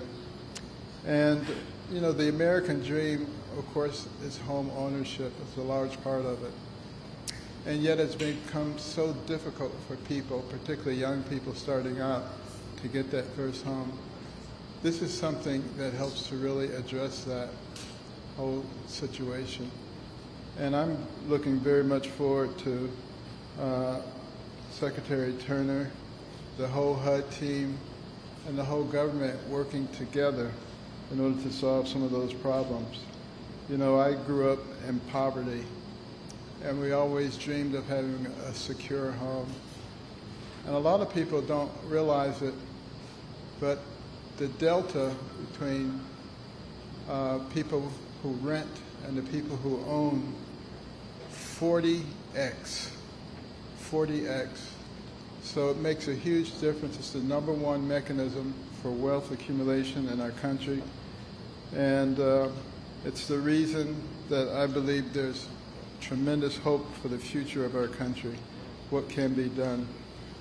And the topic that the panel is going to be discussing this afternoon is going to be opportunity zones, which is a perfect example of what needs to be done to solve the problems of housing. Public-private partnerships. There's a lot more money in the private sector than there is in the government. But the government can incentivize the use of that money in the solutions to these kind of problems. And when the Opportunity Zone was first introduced, we were anticipating about $100 billion in 10 years. We got $75 billion in 2 years before COVID hit. just to show you the incredible potential that was there and which is being re-stimulated now. It took a 4-year hiatus, but I think it's coming back stronger than ever now. And, Secretary Turner was the executive director of the Opportunity Zone program and worked along with Fonz. They were all over the country inspiring confidence and selling the program, and I think that's the reason that it did so well. So to kick off our discussion and to introduce the panel, very pleased to introduce the guy that we call the Energizer Bunny, my friend, Secretary Turner. Yes, sir. Thank you, Doc. Appreciate you. I need my book. Casey has my book. Thank you, ma'am. Well, thank you, Dr. Carson. You're such a blessing to our country and to our nation, and we really do appreciate you and everything you've done and everything you've taught us. So, sir, thank you. It's an honor to have you in the building today. Well, everyone, I'm so honored to stand before you, and I want to welcome you to the Innovative Housing Showcase. I hope you've had a chance to look at all of the innovation and creativity and all the incredible exhibits on the mall, which displayed not just the creativity, but the partnerships that are shaping and reshaping how we are thinking about housing in America. When I travel the country, certain truths always stand out to me. Every community has potential. Every community has potential. Every person has a purpose, and access to opportunity and capital, it does indeed matter. That's why opportunity zones matter. We're enhancing opportunity zones so that private capital can flow into distressed communities and create more homes, more jobs, and more opportunities. These investments are not just about buildings, they are about people. I'm going to say it again. These investments that flow inside of opportunity zones are not just about buildings, but they are about people. The spirit of the law of opportunity zones is economic development and community development. It's about keeping Americans at the forefront of everything that we do in our country. We're building on the momentum that you heard Dr. Carson speak of earlier. We're using our record of achievements as a launch pad to many, many more years of helping Americans forge their own paths of the American dream of home ownership. And you'll hear us say this many times over. We want to help people. The heart of HUD is to help people to achieve the American dream of home ownership. The One Big Beautiful Bill is a prime example of this. It's a tax cut for working families. It strengthens and renews opportunity zones and makes them permanent. It will unlock more than $100 billion in investment, more than 1 million jobs for rural and distressed communities, and hundreds of thousands of new homes in distressed areas around our country, urban, tribal, and rural, but in particular in our rural towns that so often may feel forgotten. American grit and free market innovation. How many know America has a lot of grit? Would y'all agree? And free market innovation, as you see, these are the keys to increasing home ownership opportunities for the American people. It's a powerful reminder of free enterprise and not big government.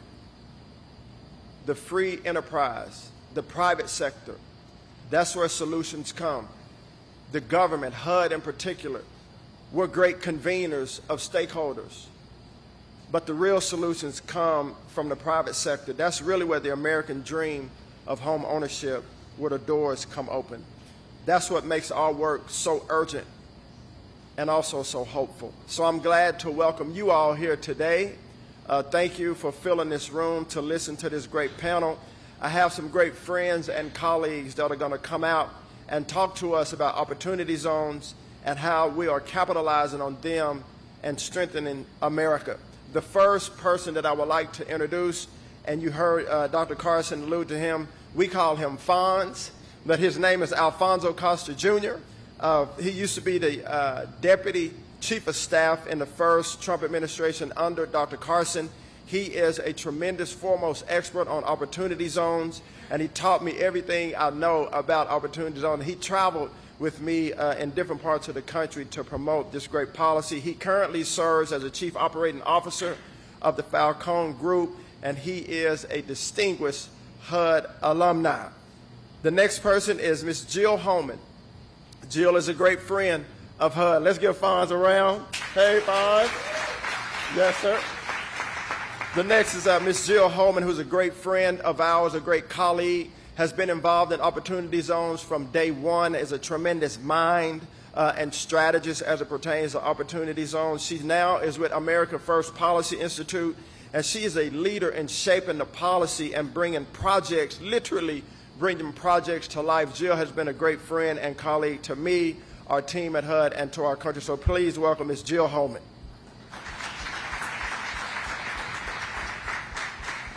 And next we have our dear buddy and brother, Jerron Smith. Jerron is no stranger to many people here, not just in D.C., but those of you in attendance today. Jerron was a great partner to us as he worked at the White House, a great partner with Alfonso, myself, Dr. Carson, in teaching about opportunity zones, and he was part of the writing of the legislation of opportunity zones, also very active in criminal justice. Jerron has been a son of D.C., going to Howard University, and he really has a heart, as you will see, for the people of America. He currently serves as a partner at CGCN, and he is a proven policy expert. But please welcome our brother, Jerron Smith, to the stage.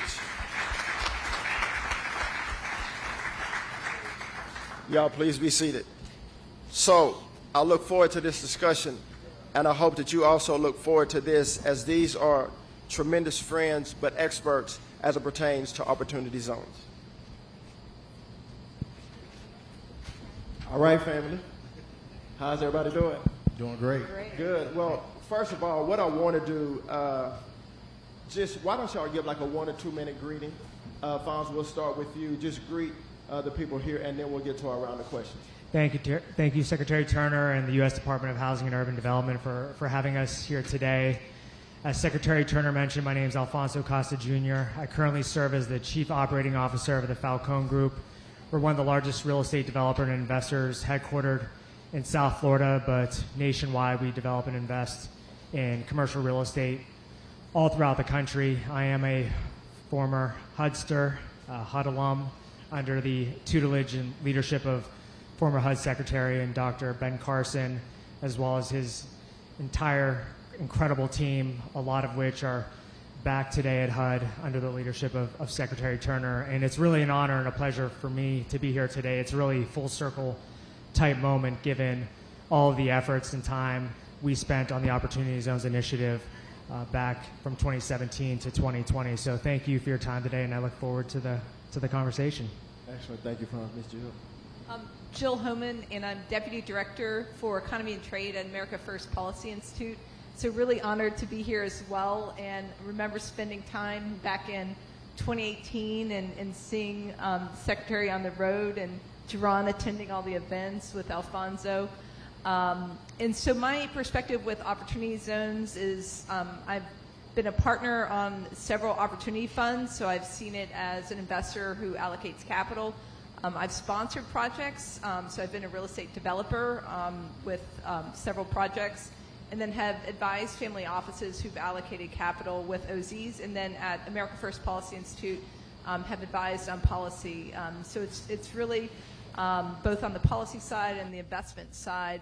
That's been my experience, and I think this is as President Trump had said, the most significant economic development tool ever, and I agree with that. Thank you, Jill.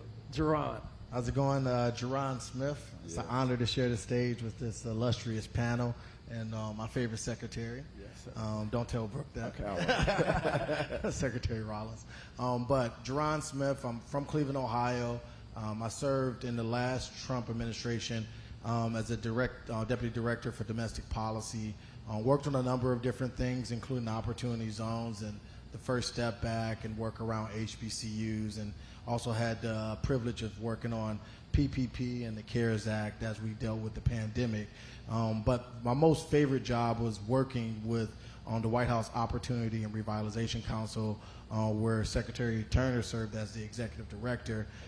We got the opportunity to be on the road and really put our feet to the plow, all across America as we try to cultivate an environment around opportunity zones. Right now I serve as a partner at CGCN Group.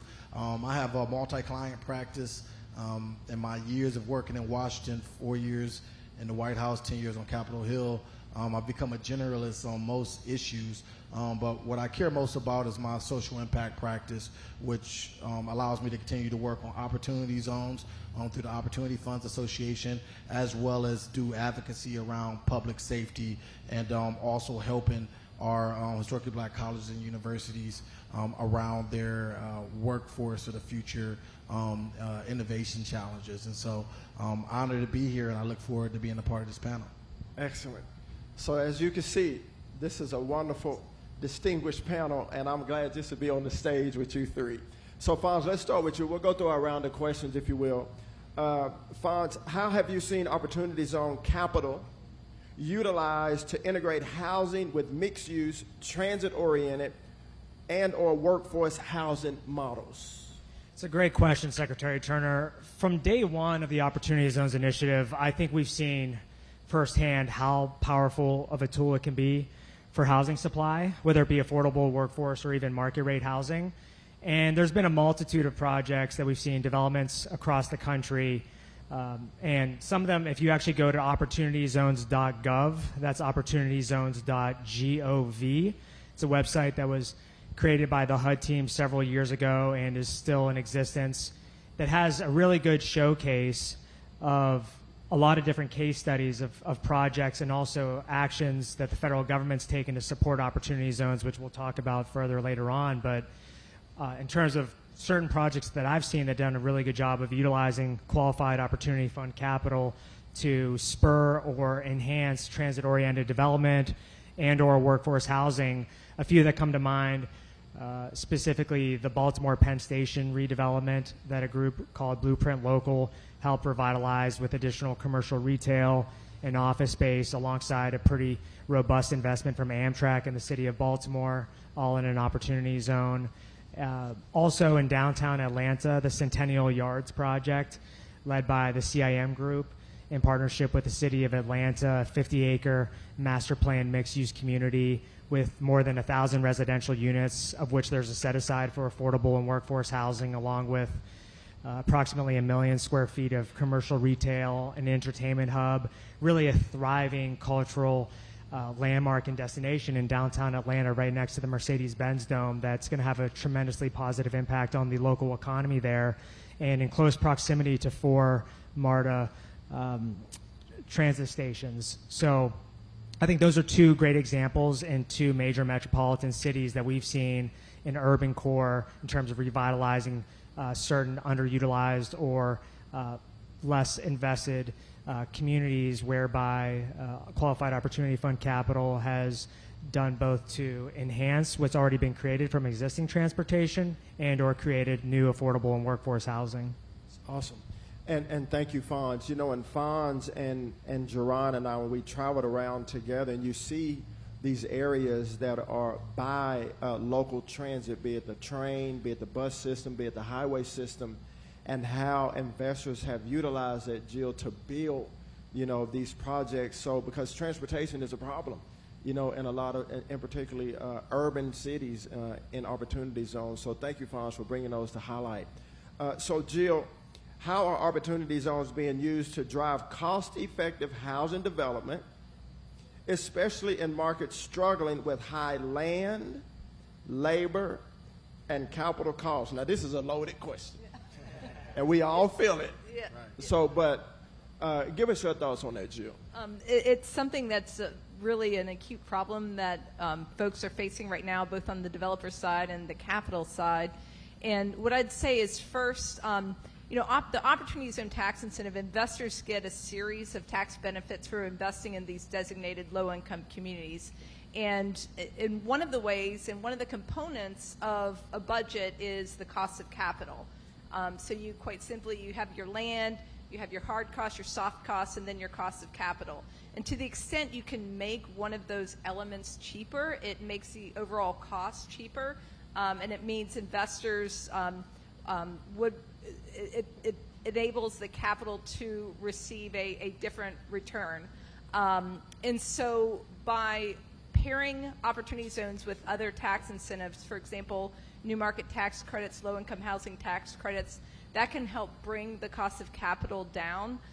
Secondly, the tax incentive by its nature requires a long-term hold. And so this is another provision, is that developers don't tend to be as IRR driven, so they're not looking for a quick in, quick out. This is a longer term hold. And so that means also that when the analysts are underwriting projects, you can underwrite a refinance, you can underwrite rent increases, and those are some things that as the neighborhoods evolve and mature, you're able to underwrite that and get to a bit higher returns. Secondly, and as the previous panel discussed about innovative building solutions, those are solutions that you could bring to bear in these locations. And so, for example, on a project I worked on in Denver with Mortensen Construction, the projects, we had assembled part of the building off-site and then brought it to the site, and that enabled us to shorten the construction timeline. And so those are just three potential solutions for bringing down some of the costs that could be unique to opportunity zones. Excellent. Thank you, Jill. You know, when we do it, and I know many of you here have also heard this, but many of these projects, you know, they have to pencil out. And building the capital stack is one of the most difficult parts of opportunity zones, as we've seen and heard and you've experienced. But I've heard numerous times across the country, and even now we've been to multiple opportunity zone sites that we saw that were a concept that are now built. And they say, had not it been for the opportunity zone policy, this project would have never came to bear. And it helps with the difficulty of what you just spoke of. Thank you, Jill. Jerron, so what strategies, and you are an expert strategist, as we've seen. Sure. What strategies have helped communities position themselves, and that's a key word, to position themselves to attract high-impact housing investments? Sure. So the whole time that we were on the road, the one thing that we were trying to get across in a lot of our convenings, as you remember, was that you got to have a game plan. Yeah. What's your prospectus? What are the strategy really started with picking out the zones. And that's going to happen again next July. And I think the barrier that we had the first time is that opportunity zones were so politicized by the left because it was a part of the President's Tax Cuts and Jobs Act. So, you know, Democratic mayors, Democratic governors were, not all of them, but some were resistant to wanting to do a strategy around it. And as a result, some of them were less competitive when it came to funding, because that's where it first started, kind of picking the right zones. Some cities were playing from behind by picking zones that weren't in the right place for development or weren't in the best place with the local community. But we did find some communities like Birmingham, working with Randall Wolfen, a Democratic mayor there, that worked with Governor Ivey on an opportunity zone strategy, and Governor Ivey also worked with the White House. And so what I would say is a good strategy is trying to get kind of an all-of-government approach, you know, with designing your opportunity zone strategy. And that was helpful because we were very intentional with the White House with showing our commitment to the legislation by creating a council, which created 17 different agencies committing actions, and that helped with our cost of capital. And when states saw that we were doing this, states copied that. And that's something that Birmingham did. They copied that same strategy. And as a result, the local government all around the state also did some strategies, and it made them very competitive with states like New York with getting opportunities on capital. And so one thing that we want to get across is that, like, you know, we know what works. You know, let's run the same play.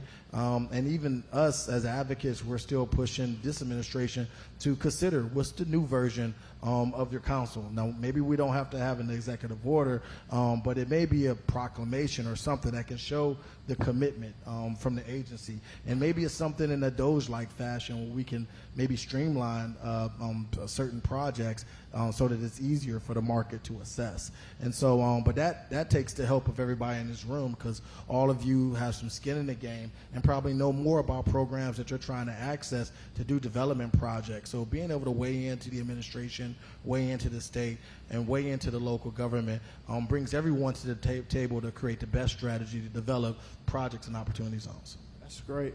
And I do remember, and Fonz and Jill, I'm going to give you an opportunity too if you want to add any color to that, because obviously we've all been on the road and this strategy. But one thing Jerron did in the very beginning, and this is when we first came, and I first came, and we were on the road, and the first thing Jerron would say, you know, what is your plan? What is your strategy? Do you have a prospectus? Because we want to be intentional about building in opportunity zones. And so all of you that are either listening here in person or those that are listening online, having a strategy, having a plan or a prospectus or a vision for what you want to do, I believe will put us in a position whereby last time a lot of people weren't there yet until after the fact, which is okay because we were all learning. Right. But Jerome, thank you for bringing that up, because I know how important it is, and if people can start right now, you know, in developing a vision, I think we can hit the ground running. Jill or Fonz, y'all want to add anything? No, I think that's really well said. And again, going back to opportunityzones.gov, you know, we at HUD had created back in 2019 and 2020 a community toolkit that was really a great platform for different local communities to think through, not only during our respective convenings that were held by Secretary Turner and Jerron and Secretary Carson, but also partnering with and working with different nonprofit organizations that were really active across cities in America, one of which was Accelerator for America, for example, which I think was a great example of what was really the bipartisan nature of the core spirit of the bill. When initially sponsored by Senators Scott and Booker, you know, as Jerron said, even though it was a part of the Tax Cuts and Jobs Act, there were definitely bright spots and pockets throughout the country where they said, you know what, as you say, Secretary Turner, poverty has no color. Yep. Poverty has no party. And there were definitely great examples of, regardless if it was a Democratic or Republican area, quote unquote, where they still embraced not only what we were trying to do from a technical assistance standpoint, but just really trying to put their communities in the best situation possible in order to spur revitalization. And I think different advocacy groups and trade organizations and nonprofits like Accelerator for America and others were great examples of that. Excellent. So Jill, and thank you, Fonz, and poverty does not have a color, and it doesn't have a party. It impacts all of us. Amen? Either directly or indirectly. Revitalization starts in the heart of every man and woman. And so we can all do our part, and I'm so grateful that you all are. So, Ms. Jill, what are some examples of creative capital stack strategies with opportunity zones that are helping drive down the cost of capital, which help reduce the cost of housing projects? Did you get all that? I think so. Okay. So a couple thoughts on that. First is, so by its nature, the opportunity zone tax incentive is an equity investment. And so in order to pay for projects, you know, just like buying a house, you have your cash you put in, the equity, and then you have debt. And so this is a equity investment. And so as you think about capital structures, you need to structure it also with in making sure the structure is equity. And so as I mentioned before, it's been structured with new market tax credits, with low-income housing tax credits. There have been groups that have partnered with cities, for example, or other public entities and have done what's called a first loss structure. So wherein like the city of Erie may take the first loss on, you know, if you make an investment into this fund, that the city is essentially guaranteeing up to a certain amount. And that's a way to spur investment into the fund. So that first loss structure. And then there's been preferred equity is another potential structure as well. So those are just two two ideas. So. Thank you, Jill. I thought I had the mic in my hand. Thank you, Jill. So, Jerron, and both you and Fonz are, even today, really well-versed in partnerships, public-private partnerships, industry partnerships. And so, Jerron, I'm going to kick this to you, and then I have a two-part for you, Fonz. But I want you guys to talk about, Jerron, what role do strong local partnerships play in making these investments that Ms. Jill is talking about both effective and enduring? Because a lot of times, and we've talked about it so much, that opportunity zone investment is a different paradigm. It's patient capital. It's long-term capital. It's not your typical investment as it pertains to real estate or even starting a new operating business. And so, Jerron, share with us how strong local partnerships play a huge role in making these investments effective and enduring. It's probably the most important part about the tool is that it's organic to the locality. And I think that as investors are kind of thinking about places that they want to kind of build out a strategy around, it's great to kind of know the local people. You know, what are the community wants, what are the community needs, and what's the mutual benefit that's a good return on investment for the investor, but also that's good for the community. You know, we talked a lot about the double bottom line, and the good thing is that Opportunity Zones has its own brand now. And I think that even if it was something you may have disagreed with 5 years ago, 6 years ago, you see the value of leveraging the tool. And so I think some of the challenges that we had last time around won't be the challenges now, because I think every local leader wants to figure out how they can leverage this tool to do best by the community. Now, they may not give credit to Opportunity Zone Project, but they may say that, like, we have to use this tool and to our best of our ability.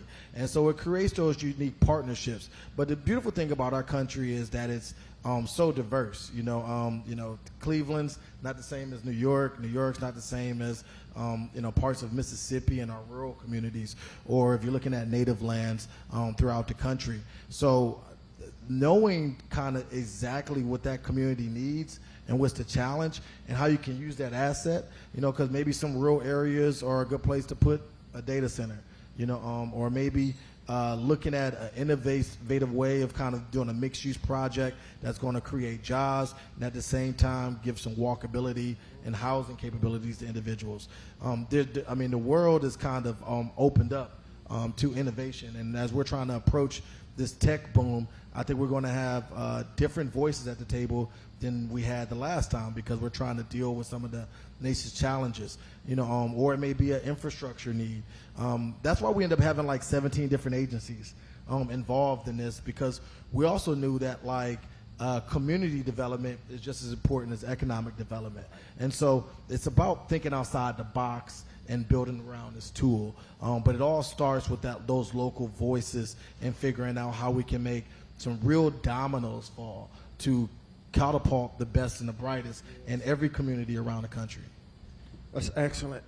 And I want to reiterate, and not just reiterate, but I'm in agreement. And I said it in my opening remarks. This is about the American people.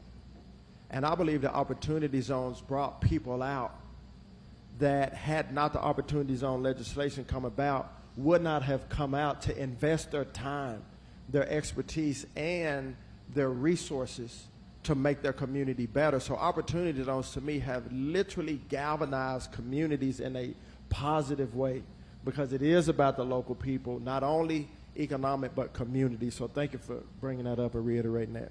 Funds. So how are qualified opportunity funds structured now that the One Big Beautiful Bill? So what's the impact of the One Big Beautiful Bill on OZs? And also, can you give us some examples of partnerships, whether with HUD, local government, nonprofits, or other stakeholders that help make these projects successful? Jerron talked about the local people and partnerships and seeing what they want. So let's talk about nonprofits and governments and this, that, and that. Yeah, absolutely. So to your first part of your question, in terms of what the One Big Beautiful Bill did when signed into law on July 4th of 2025, was it made Opportunity Zones permanent in nature. And so obviously when the Tax Cuts and Jobs Act was signed during the first Trump administration, there was really an ending point established in terms of the currently designated 8,764 Opportunity Zone census tracts that exist throughout America. Now with the signing of the One Big Beautiful Bill, OZs are now made permanent. As Jaron mentioned earlier, by the middle of 2026, governors will have the chance to submit to the Treasury Department for certification a new tranche of Opportunity Zone census tracts, which will be approximately 20 to 22% less, so in the 6,000s approximately, due to the fact that the OBB, the One Big Beautiful Bill, stipulates that now a respective census tract is eligible based on the criteria of 20% poverty rate and a 70% area median income, rather than the previous rule of 80% area median income, or AMI. But what's really exciting about that, I think, is the fact that it will make the OZs that are selected prime for even more targeted investment and really hone in on the strategies that communities decide to take and the priorities that they decide to align to make sure that they're doing what their communities are really hoping for. And when the new tracts come into existence come January 1st, 2027, Qualified Opportunity Fund investors will have the ability to invest into Qualified Opportunity Funds, receiving, based on a 5-year hold period, a 10% step up in basis, similar to the previous iteration of Opportunity Zones. And then what's really considered the ultimate tax benefit is, as you referenced, Secretary Turner, with patient capital, is with a 10-year hold getting 100% step up in basis on the appreciation of the investment. And that being a really important element, because the core spirit of Opportunity Zones and Qualified Opportunity Fund investing is patient capital that's there for the long run. And so when you have investors and you have a vision that's really meant to be there for a longer period of time, it creates more mutual alignment. And I think one thing we learned during the first administration was that cities realized pretty quickly that Opportunity Zones wasn't a magic wand that was going to make investment flow through immediately.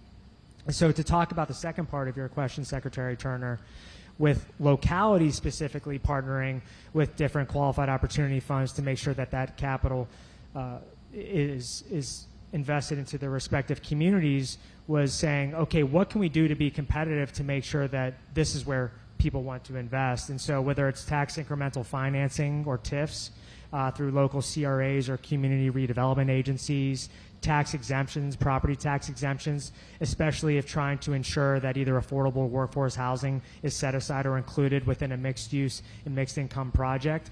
Those are all things that we've seen throughout the country. And you know, there's also different programs out there depending on the state or the city that you're in. I live in Florida, and the Live Local Act is a statewide piece of legislation that was originally passed in 2023 and has subsequently been amended twice. And it helps encourage the investment and development of affordable and workforce housing, both at levels up to 80% AMI and then also up to 120% of AMI. For a certain period of time, whether it be for 30 years all the way down to 3 years, depending on which part of the bill you're utilizing. But those more locally driven and state-driven programs are a great way to incentivize investors that are looking at Opportunity Zones to not build necessarily luxury housing, right? Because what's really important is that, and again, going back to the initial mission of Opportunity Zones, is to make sure it's revitalization that's occurring for the existing residents and for the local businesses that are there and thriving, and helping them get to the next level in terms of success and sustainability and building long-term success. And in terms of what HUD's done, both under the leadership previously of Secretary Carson and now under the leadership of Secretary Turner, is looking at your existing authorities and programs and saying, what can we do to further encourage investment into these historically distressed communities? So that's lowering application fees on multifamily mortgage insurance programs, making sure that you have the most senior underwriters focusing on processing those applications. Also doing things such as making sure that NOFOs, or notices of funding opportunity, or NOFAs, notices of funding availability for various programs, have priority or preference points for census tracts that have been designated as Opportunity Zones. And those are really critical things that HUD and other executive branch agencies that were previously under the auspices of the White House Opportunity and Revitalization Council that Jaron mentioned earlier and that Secretary Turner was the executive director of, did in more than 200 different ways across different tasks and activities and actions that you can find online and that will hopefully continue as we move forward here into this second Trump administration. Excellent. Thank you, Fonz. And we encourage everyone, go look and see what was done in the first administration and learn from it, and as we are. And Jill, going forward, how do we ensure that Opportunity Zones, the investments, deliver more than just buildings? How do we ensure that they also create jobs and services and long-term opportunities? You've been on both sides, both as a strategist and as an investor, and helping cities and helping funds. And so speak to us from your experience from that standpoint. First, I'd like to just underscore the point about permanency in the One Big Beautiful Bill. I mean, that's a really, really big deal about what happened, and Opportunity Zones is now a permanent part of the tax code. And so I think what is tremendously exciting is that from now on, and this will continue on, is this will be able to attract capital to these designated low-income communities. And I think one of the best things that, and I see that you're doing and the White House Council did previously, is to share the case studies and share what's happening in Opportunity Zones and how people are doing projects. And just on the point you made about infrastructure, there's a fund that has used Opportunity Zones to build broadband and to bring broadband to low-income communities. They've used Opportunity Zones to bring infrastructure, to build manufacturing facilities. There's been Opportunity Zones. There's a gentleman who used it to start a company with a film studio in inner-city Baltimore, and also to build sports facilities, mental health facilities, hospitals. And so really this is all about how we can be creative to utilize this tax incentive. And I think this can be a tool to bring in the necessary resources and infrastructure to these communities. So I think that's one. And then with it, it's bringing in the jobs as well, as when you bring in these resources and you bring in this infrastructure as well. So I think that's, and then also sharing the case studies. And while we're here at the Housing Summit, I would like to acknowledge that one of the key provisions within the One Big Beautiful Bill and Opportunity Zones is the additional incentive in our rural communities. And so I think when we have Opportunity Zones, it's bringing housing, and then we also have Opportunity Zones is also attracting capital to our rural communities, which are also in need of housing in addition to other investments. I think that is what will be very, very significant to attracting jobs to these areas. And specifically in rural Opportunity Zones, it's triple the benefits. So investors get 3 times the step up in basis. And in addition, the substantial improvement in rural Opportunity Zones is 50%, meaning you need to spend 50% less than what you would in a traditional Opportunity Zone. And so I think, and that makes sense, right? Because it's rural communities, it's, you know, the dollar goes a bit further. I'm also from Eastern North Carolina, and I can tell you my dollar goes further there than, you know, in Northwest DC, so that makes sense. But I think this dual focus of attracting capital and jobs in rural Opportunity Zones as well as in our traditional Opportunity Zones will really enable this tax incentive to have a most significant impact. Excellent. Now you see why she's on the panel. Thank you, Jill. So, guys, we have about a minute left, but I want Jaron and Fonz to give us a final word as we close it out, if you would. Sure. You know, the biggest thing to me about Opportunity Zones and this revitalization work is something I was thinking about when my twins, they played their first soccer game. You know, and they were crying just before practice about not having the ball. And I looked at them in the eye. I was like, look, rather you have the ball or you don't have the ball, you just can't quit. You got to keep playing until the game's over. And they both scored their first goals and played through the whole game. So I was so proud of them. But that analogy is with opportunity zones. You know, we started something 4 years ago, and this is the next iteration of it. But even once we get through here, we can't quit, you know, because America needs these underserved communities so that we can continue to be the best and brightest country in the world. We need all people on the field. And as long as we have these kind of disparities that exist in rural communities, that exist in urban communities, we need to continue to be innovative. You know, it's not a one-stop shop. Let's just keep doing it until we get the job done. And that's what Opportunity Zones is all about. It's about that creativity. It's about bringing those ideas. It's about figuring out ways that we can help more Americans be a part of the American dream. Strong, Gerard. Thank you. Fonz. I couldn't agree with that more. I would also say, you know, everyone in this room, you're a leader in your respective communities. And what's really important under the leadership of Secretary Turner and the Trump administration is the mindset of we're one team. Secretary Turner, you know, you've had a very storied career across multiple industries, whether it's a professional athlete, a government official, a businessman, a foundation head, along with the wonderful Miss Robin Turner. And what I would say is that there's this perpetual theme of one team.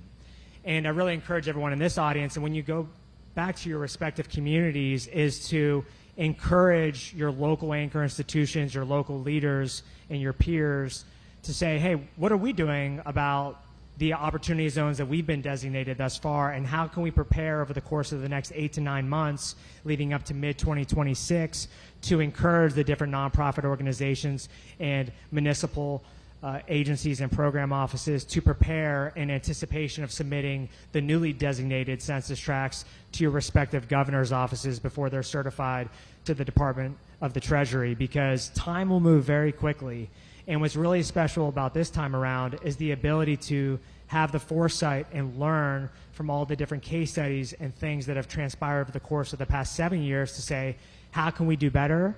How can we continue to enhance on our priorities and accomplish the things that we want to, and go from there? And I see a familiar face in the audience, Todd Richardson, who, along with the great leader John Gibbs and the Policy Development and Research Office at HUD, is they have also created through their Cityscape print, one of their journals, is also various case studies in addition to what you can see on opportunityzones.gov to see what's transpired across the nation and to share those stories with people you come across with, because community development is such a key part of what HUD does and what the federal government is meant to further. So thank you again, Secretary Turner, for having us here today. Absolutely. Ms. Jill, you want a final word? I thought it was well said. So Yes, I think it's really, I would just echo what Alfonso said in that encourage and be part of the process. And we have the zone designations take place on July 26th, or July 2026. So I think that's very, very well said. Excellent. Well, y'all, let's give them a big round of applause, please. Yes. Thank you. And, you know, Jerron and Jill and Fonz, thank you for making an investment of your time to teach us and to share your experience with us. I believe that the next tranche, the next phase of Opportunity Zones will be greater than we can imagine. So God bless each of you. Thank you for your work. And y'all, thank you for being here. God bless you.